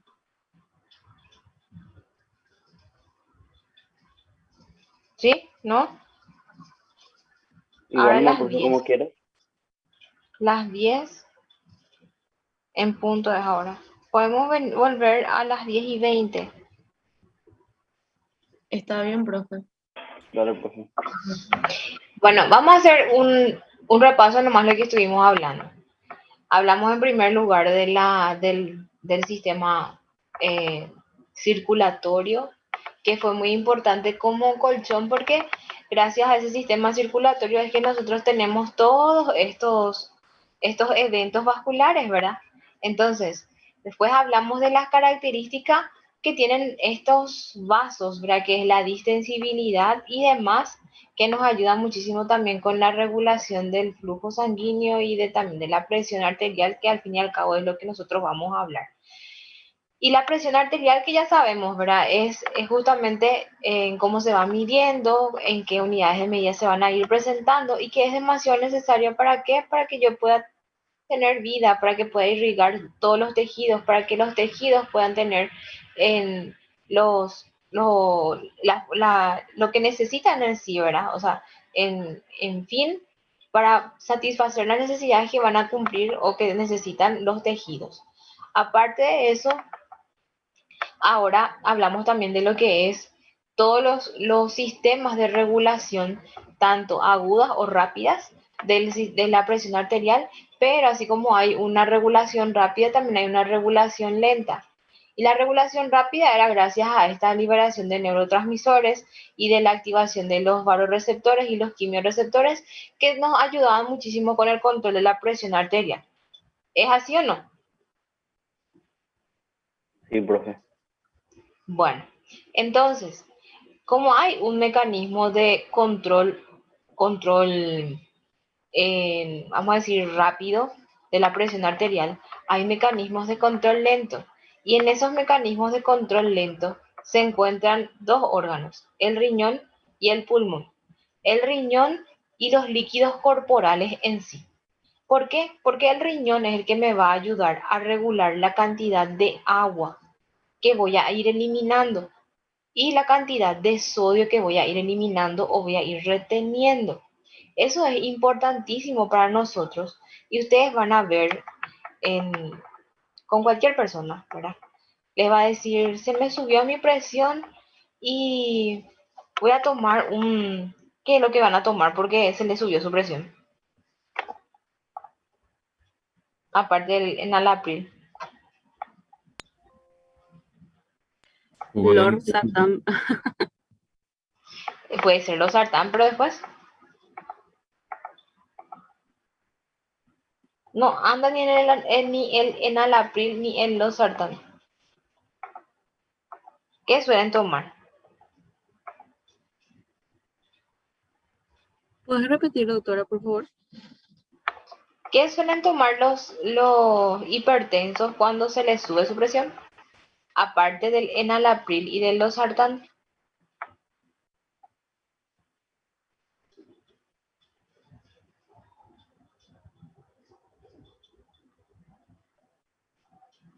Limón, profe. Limón, dicen. Así mismo. Y vos te vas a la casa de tu vecina y yo ya tomé ya mi limón con agua y ese me va a bajar enseguida. Ya hice ya luego pipí. Ah, sí, hoja de Yo, naranja high también suelo escuchar. hoja de naranja, ay, estoy tomando mi hierba cola de caballo porque tiene que ser diurético porque viste que mi Diurético, profe. presión. Muy Doctora, ¿y la bien. furosemida podría ser en este caso? puede ser furosemida, puede ser hidroclorotiazida, los diuréticos que ustedes puedan indicar.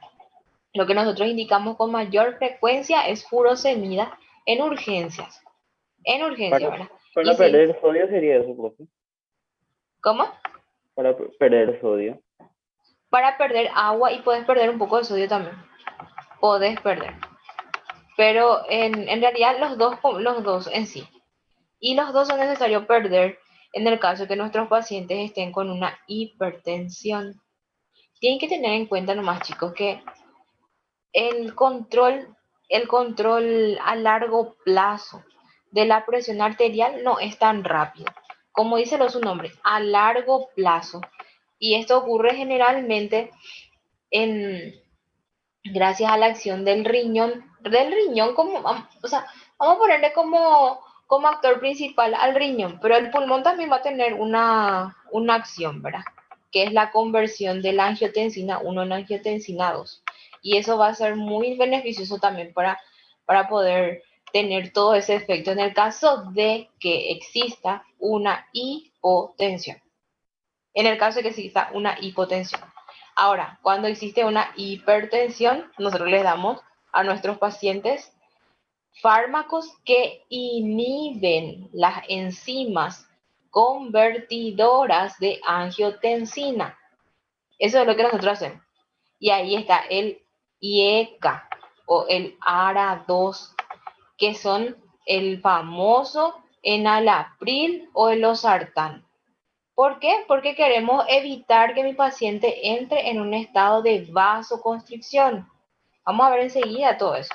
Entonces, el sistema más grande que nosotros tenemos en nuestro cuerpo para regular en forma prolongada o a largo plazo es el control del líquido corporal gracias al riñón. ¿Y qué es lo que va a hacer mi riñón? Y va a retener o va a eliminar sodio y agua. ¿Sí? Los dos eliminan sodio y agua o retienen, dependiendo de lo que yo quiero ocasionar. En el caso de que sea una hipertensión, y queremos eliminar eso. Queremos eliminar y de esa forma disminuir un poco el volumen sanguíneo y disminuir también la presión por ende. Por eso es que mis pacientes tienen que estar euvolémicos. ¿Qué quiere decir euvolémico? Normal en cuanto a la concentración de la volemia, ¿verdad? En cuanto a la volemia, normal. Ahora yo estoy hipovolémico y mi presión va a estar baja. ¿Y por qué? Es que eliminamos agua y mi paciente va a entrar en hipovolemia, porque casi el 64, no mentira, el 94%, el 94% del flujo sanguíneo es agua. Entonces, si yo elimino agua, también voy a eliminar electrolitos, en este caso sodio, y voy a poder entrar en un estado, no voy a entrar en una hipotensión, pero voy a poder por lo menos llegar lo máximo que se pueda a los valores normales en el caso de que mi paciente esté con una crisis hipertensiva y en el peor de los casos una urgencia hipertensiva. Por eso es que nosotros damos estos medicamentos en urgencias y de hecho los pacientes inclusive en sus casas pueden tener tratamientos con furosemida o con hidroclorotiazida. Utilizamos con mayor frecuencia o sea, depende mucho del médico. A mí me gusta más utilizar hidroclorotiazida que furosemida, porque furosemida es demasiado seca al paciente. Y dependiendo si es un paciente cardiópata, y utilizo con mayor frecuencia hidroclorotiazida, ¿verdad? Y se le advierte al paciente que debe hidratarse también, porque no conviene pues dar diurético y él no toma agua.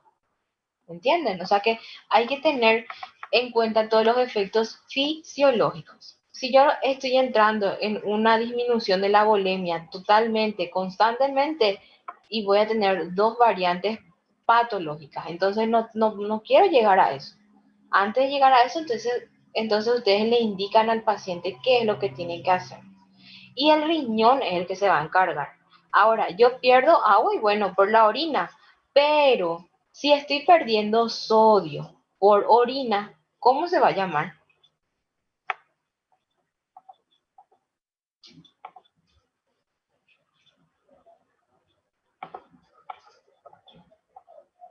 Todavía no dieron eso en bioquímica. No, profe, recién dimos carbohidratos nomás. Bueno, si yo estoy perdiendo sodio por orina y se va a llamar natriuria. Por eso es que yo tengo que controlar o natriuresis. Natriuresis es perder sodio por orina. El sodio puede estar normalmente en la orina, sí puede estar normalmente, pero un exceso del mismo en orina y ahí se le denomina ya natriuresis o natriuria. Es la presencia de sodio, pero por encima de los valores normales. Ustedes pueden encontrar electrolitos en sodio, en orina. Sodio, cloro, potasio. Pueden solicitar y pueden encontrar sin ningún problema. Pero hay un valor de referencia y estos pacientes pueden entrar en una natriuresis excesiva. Y eso no conviene tampoco. No le conviene al cuerpo, porque vamos a pasar de un extremo a otro. Entonces, este riñoncito es tan genial porque él se encarga de, bueno, hasta acá nomás. ¿Y cómo es que voy a pillar eso? Y por la volemia de mi paciente y por las distensiones vasculares. Eso es lo que me va a dar la señal para que se desencadene todos estos efectos. Por eso es que estuvimos hablando primero de todos los efectos a nivel de los varoreceptores, de los quimiorreceptores, que si bien los quimiorreceptores no tienen un efecto súper wow sobre lo que es la presión arterial, también pueden contribuir un poquitito, ¿verdad?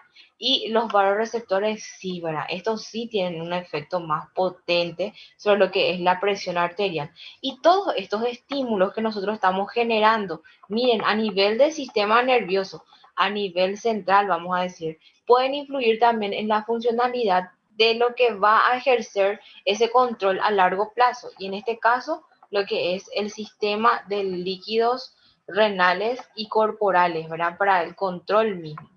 Entonces, mi paciente va a tratar de ir eliminando y por eso también es muy importante la cantidad de sal que va a estar consumiendo mi paciente. Y ustedes me van a decir, pero, ¿cierto? Porque lo que le indicamos tanto a nuestros pacientes es, ¿sabes qué? Tenés que tener disminución de tu ingesta de sal. Y a nuestros pacientes les damos esas medidas y esas medidas se llaman medidas higienodietéticas.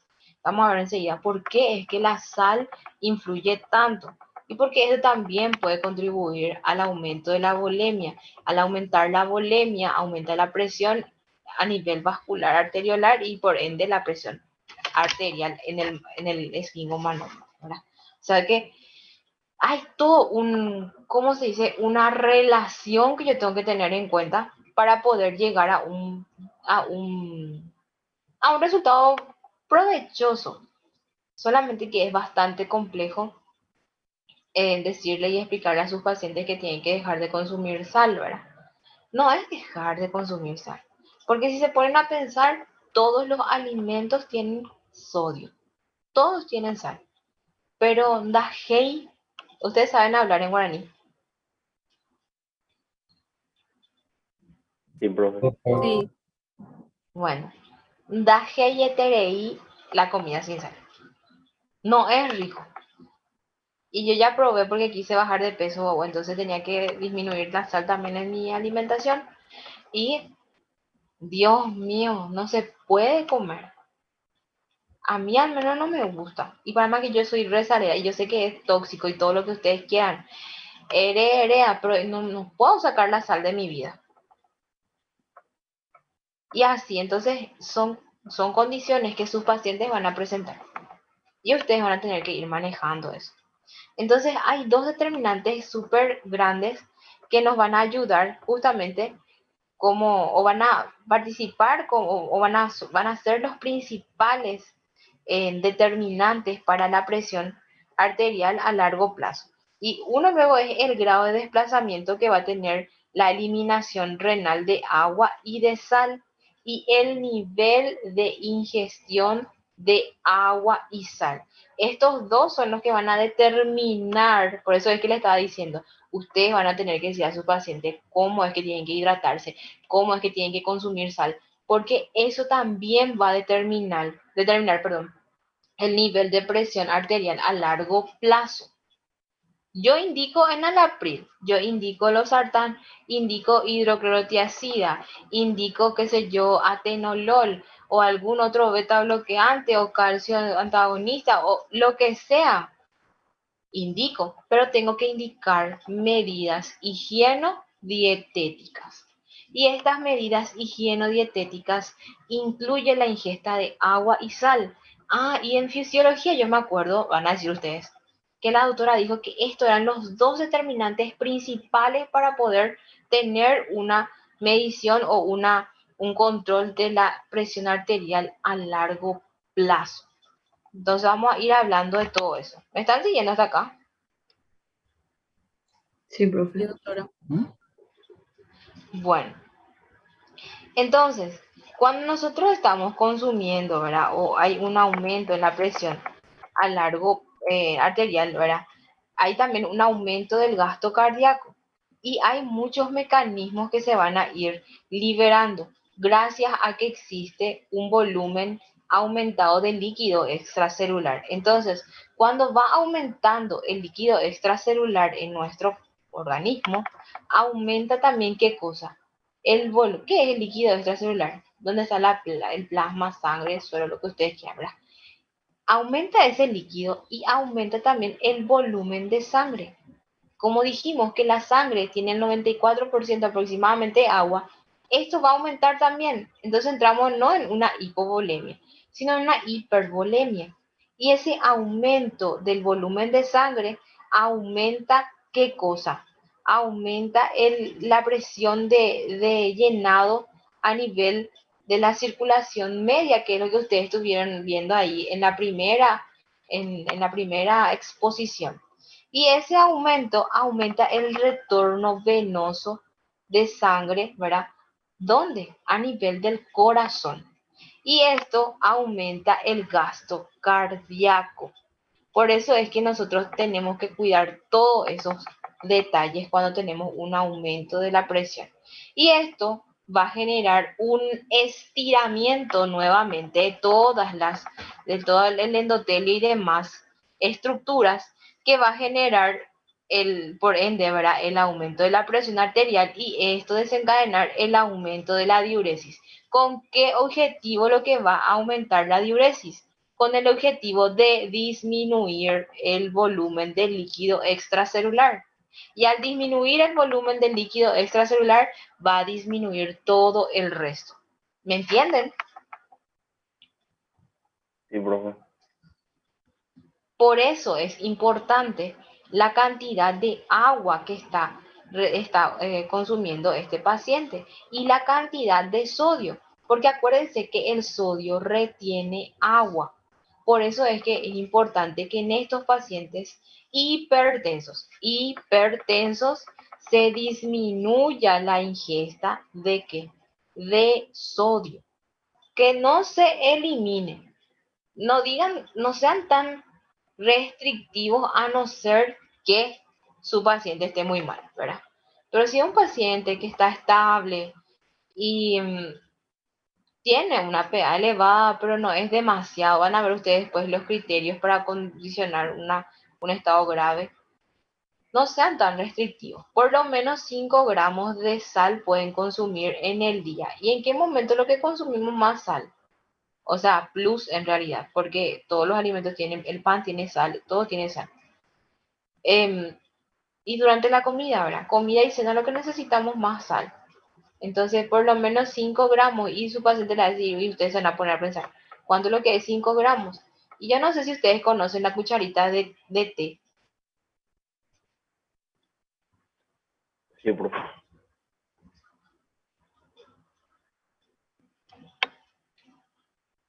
¿Conocen? Sí, profe. Y esa cucharita de té en el día es.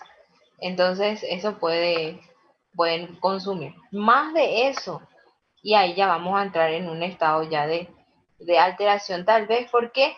Porque cuando nosotros consumimos en exceso sal, bueno, esto pasa todo. El sodio pues se encuentra con mayor. ¿Dónde había más sodio? Eso nosotros dimos en la primera clase. ¿A nivel del líquido intracelular o a nivel del líquido extracelular? Extracelular. a nivel de líquido extracelular. Entonces, cuando hay un consumo excesivo de sodio, esto va a pasar donde también al líquido extracelular.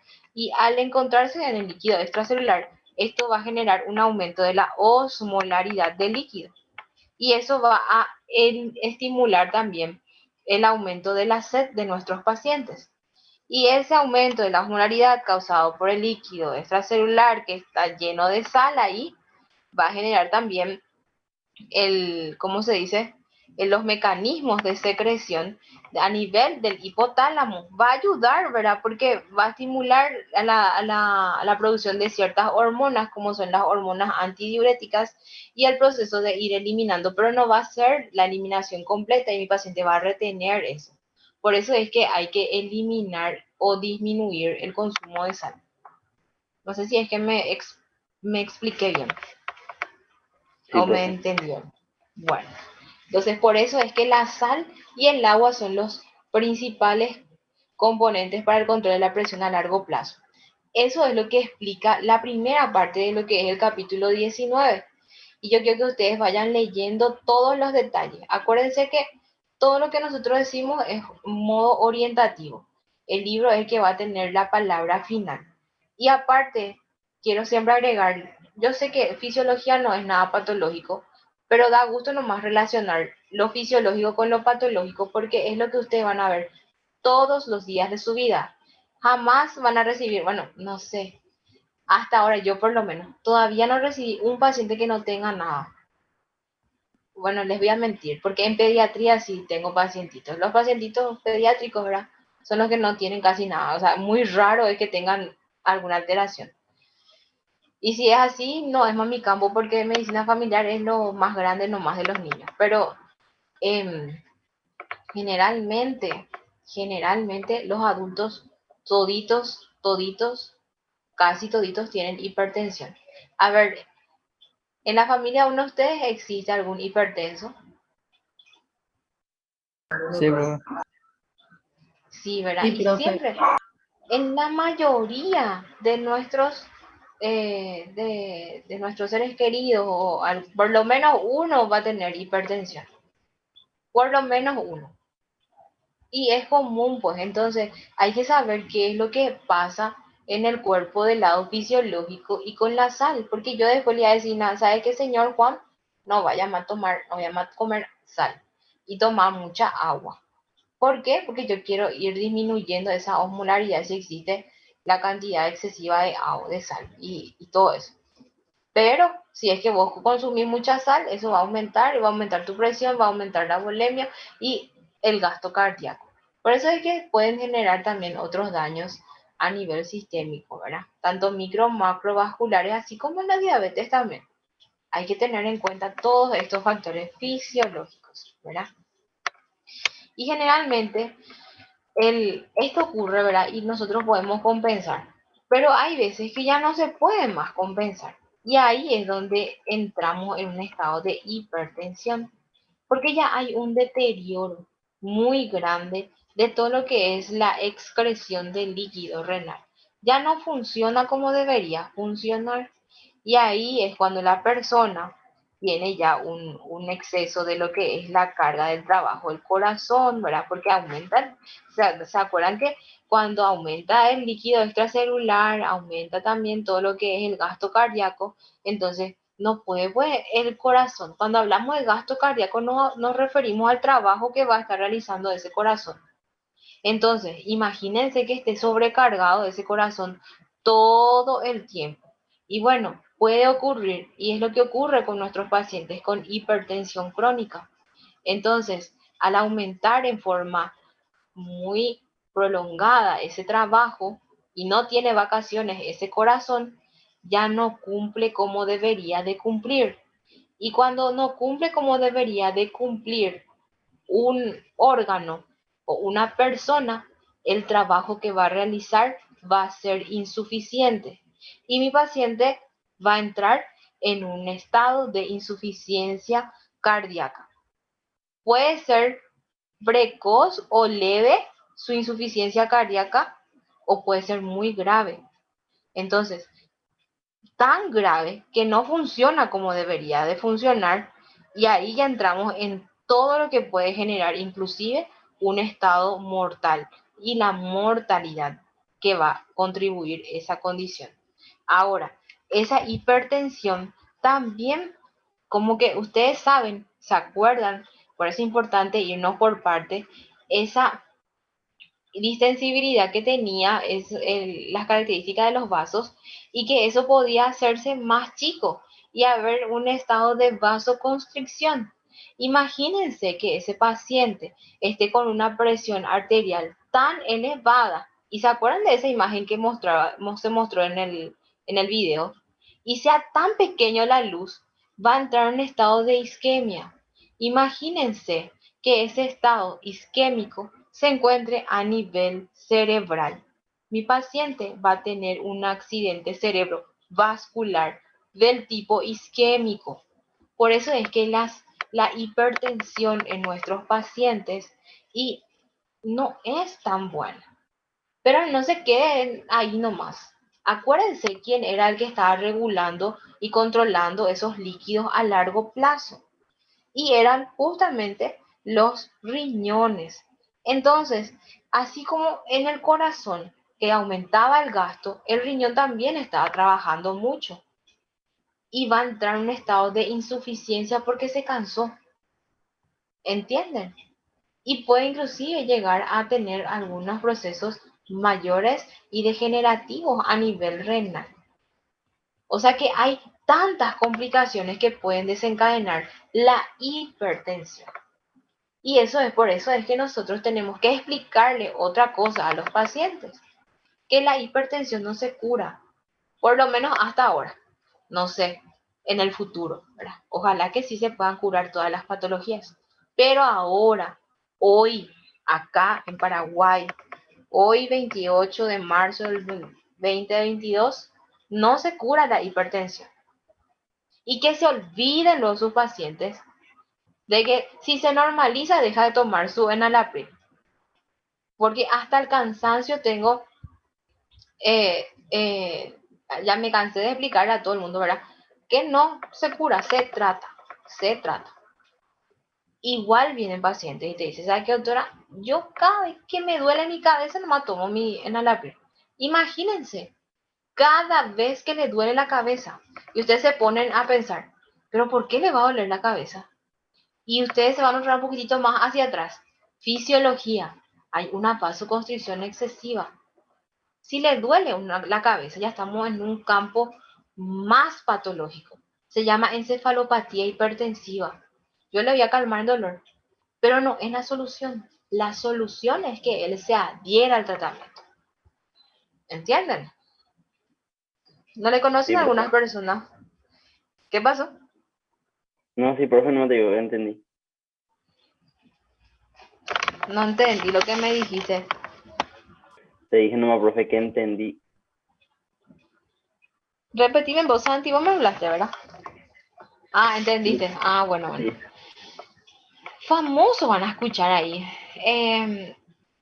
Yo tomo mi enalapril cada vez que me duele mi cabeza, nomás, doctora. O yo no quiero depender de este medicamento. Pero es necesario, pues. Porque si no tomamos ese medicamento y no vamos a poder tener una vida normal. Bueno, a no ser que se quieran morir, ¿verdad? Porque si se quieren morir, pues deja de hacer lo que se le indica. Pero van a tener de todo, chicos. De todo. Ese de todo es de todo. Entonces, van a estar ahí ya luego preparados para la batalla. De todo van a escuchar. Yo no voy a tomar ese porque no sé qué voy a depender luego va a depender, ¿verdad? Pero la dependencia va a ser favorable para su estilo de vida. O si no, van a haber pacientes que se van a ir todos los días o cada semana junto a ustedes porque, no sé, le duele su cabeza y justo ahora ella tomó su enalapril, no le hace nada. O su losartán o su X. Entonces, explíquenle eso a sus pacientes. Es bastante, tal vez sea un poco chocante, ¿verdad? Tener que, como ellos dicen, tomar todos los días un medicamento, pero es algo beneficioso porque ya saben los riesgos que pueden correr. Y eso es lo que tienen que explicarle ustedes a ellos. ¿Qué riesgo va a correr si es que no toma su medicación? Si no toma. Bueno, entonces, ¿cómo es que se dice? En el caso de esa hipertensión, nosotros podemos, el libro divide otra vez, ¿verdad? La hipertensión en dos etapas, ¿verdad? Que puede ser, en la primera etapa se caracteriza generalmente por el aumento del líquido que provoca justamente ese aumento del gasto cardíaco. Y la segunda etapa ya es cuando esa presión elevada y por ende, ¿verdad? Cuando hay aumento de la presión, una resistencia también periférica alta, ¿cómo se dice? Acelera o altera el retorno del gasto cardíaco, ¿verdad? Y procuran por lo menos, procuran volver a lo normal, pero no pueden pues, porque ya hay un desequilibrio. Y ahí es donde ocurre todo lo que es el daño a órganos, ¿cómo se dice? Órganos blancos, ¿verdad? O diana. Entonces, hay otros sistemas que se activa, ¿verdad? Pero este sistema se activa una vez que el volumen del líquido extracelular o la volemia disminuye. Y ese sistema se llama renina-angiotensina-aldosterona. Y su principal función es la de mantener la presión arterial o controlar la presión arterial dentro de los valores normales. Esa es la función que va a tener la renina-angiotensina-aldosterona. Entonces, hay un descenso de la presión arterial y por ende hay un descenso también de la volemia. Y ahí cómo se va a liberar tipo ciertas señales y le va a estimular al riñón a que se libere renina, ¿sí? Que es el sustrato en sí de renina, que es el angiotensinógeno, va a pasar a convertirse en angiotensina 1 y esto va a pasar a nivel pulmonar para convertirse en angiotensina 2, que hay una enzima que convierte esa angiotensina 1 en angiotensina 2. Y al convertir en angiotensina 2, esta angiotensina 2 tiene una gran capacidad ¿para qué? Para retener agua y sal. Y al retener agua y sal, ¿qué es lo que va a pasar? Va a aumentar el líquido extracelular, va a aumentar la volemia, va a aumentar el gasto cardíaco y va a aumentar también la presión arterial. Y esto también puede contribuir a la diuresis después, ¿verdad? Pero, ¿qué es lo que va a hacer? Va a aumentar todo con el objetivo de llegar a valores, como se dice, normales. Va a aumentar la presión arterial en sí. Y esa angiotensina 2, aparte de que da esa retención de agua y sal, va a aumentar también la vasoconstricción. ¿Entienden? Va a haber una vasoconstricción y esto va a aumentar también la presión arterial. O sea que este sistema, al contrario de lo que hacía el sistema de líquidos corporales y renales, este sistema renina-angiotensina-aldosterona va a generar un aumento de la presión. Es lo contrario, yo quería disminuir la presión eliminando agua y sodio y este va a aumentar la retención de agua y sodio a nivel renal y la vasoconstricción. Y el otro todo lo contrario. ¿Qué es lo que pasa cuando nosotros tenemos hipertensos y queremos, ¿cómo se dice? No antagonizar, sino que suprimir la acción de una enzima, de esa enzima que va a convertir la angiotensina 1 en angiotensina 2. Y ahí es donde cortamos. Al no haber angiotensina 2, no va a haber retención renal de agua y sodio y no va a haber vasoconstricción, por ende no va a haber un aumento prolongado más de lo que es la presión arterial. Por eso es que nuestros pacientes toman estos IECAS, famosos IECAS, ¿verdad? Inhibidores de la enzima angiotensina, de la enzima convertidora de angiotensina. Y bueno, y hay otros que son los ARA2, que son los que le inhiben directamente a la angiotensina 2. ¿Entienden? Y ahí no ocurre todo lo que estuvimos diciendo. Eso es a grandes rasgos lo que ocurre en nuestro sistema en sí. Por eso, también, cuando hay un aumento dos variantes podemos hacer, ¿verdad? Dos situaciones. En el caso de una hipotensión, se activa este sistema, pero también nosotros podemos ayudar con el aumento de la ingesta de sal, ¿verdad? Al aumentar la ingesta de sal, aumenta el volumen extracelular. Acuérdense que va a aumentar también la osmolaridad en este sistema, va a aumentar la presión arterial, va a haber un descenso, justamente lo que va a ser de hacia abajo hacia arriba, ¿verdad? Va a haber el descenso de la renina, la angiotensina, el descenso de la retención de agua y va a volver a lo que es lo normal, el líquido o el volumen extracelular normal, y eso va a volver a controlar la presión, pero en rangos normales. Una cosa que ustedes van a hacer en la urgencia es reposición de la volemia cuando hay una hipotensión. Por eso es que se van, tocan a nuestros pacientes y su presión está, qué sé yo, 16 o 9, 5, X, ¿verdad? Y ustedes le dicen a su Listen, hacen una carga de 300 primero, o si es que es joven de 500 le hacemos ya, podemos hacer una carga de 500, y si es que no mejora y se le hace otra carga, ¿verdad? Entonces ustedes le van mirando al paciente y ¿qué es lo que hace? Estoy reponiendo agua y sodio, porque ¿qué es lo que tiene el suero fisiológico? Cloruro de sodio. O sea que es agua y sodio, agua tipo con sal es, ¿verdad? Entonces estamos reponiendo sal y estamos reponiendo agua. ¿Con qué objetivo hago eso? Con el objetivo de aumentar el volumen extracelular y por ende aumentar la presión. ¿Qué pasa cuando tengo hipertensión? Y lo contrario, le doy un antihipertensivo y le puedo dar un diurético porque yo quiero disminuir el volumen extracelular y disminuir, el gasto cardíaco y por ende disminuir la presión. ¿Comprendieron esta parte? Sí, profe. Bueno, entonces, tienen... Okay, no sé quién.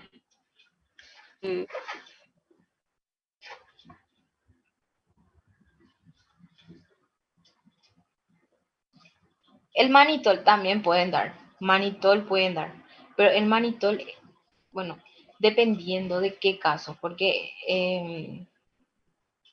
es también diurético el manitol. Endovenoso, por vía oral, ni se les ocurra dar a su paciente porque va a tener una diarrea tan desagradable.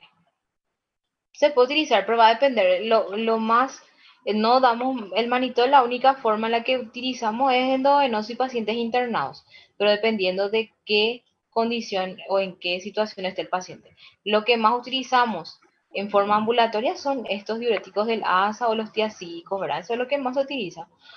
Pero no está mal, se puede utilizar también. Hay nomás situaciones en las que se utiliza el manitol, no con mucha frecuencia. Furosemida es lo que más se utiliza, el diurético del ASA. ¿Tienen alguna duda, chicos, hasta acá? No, profe. Bueno, entonces,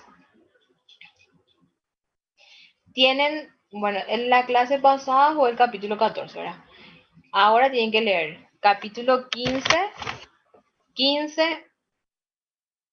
capítulo 15, 18 y 19 del libro de Guyton. ¿Anotaron? 15, 18, 19. Que muchos capítulos que ya desarrollamos.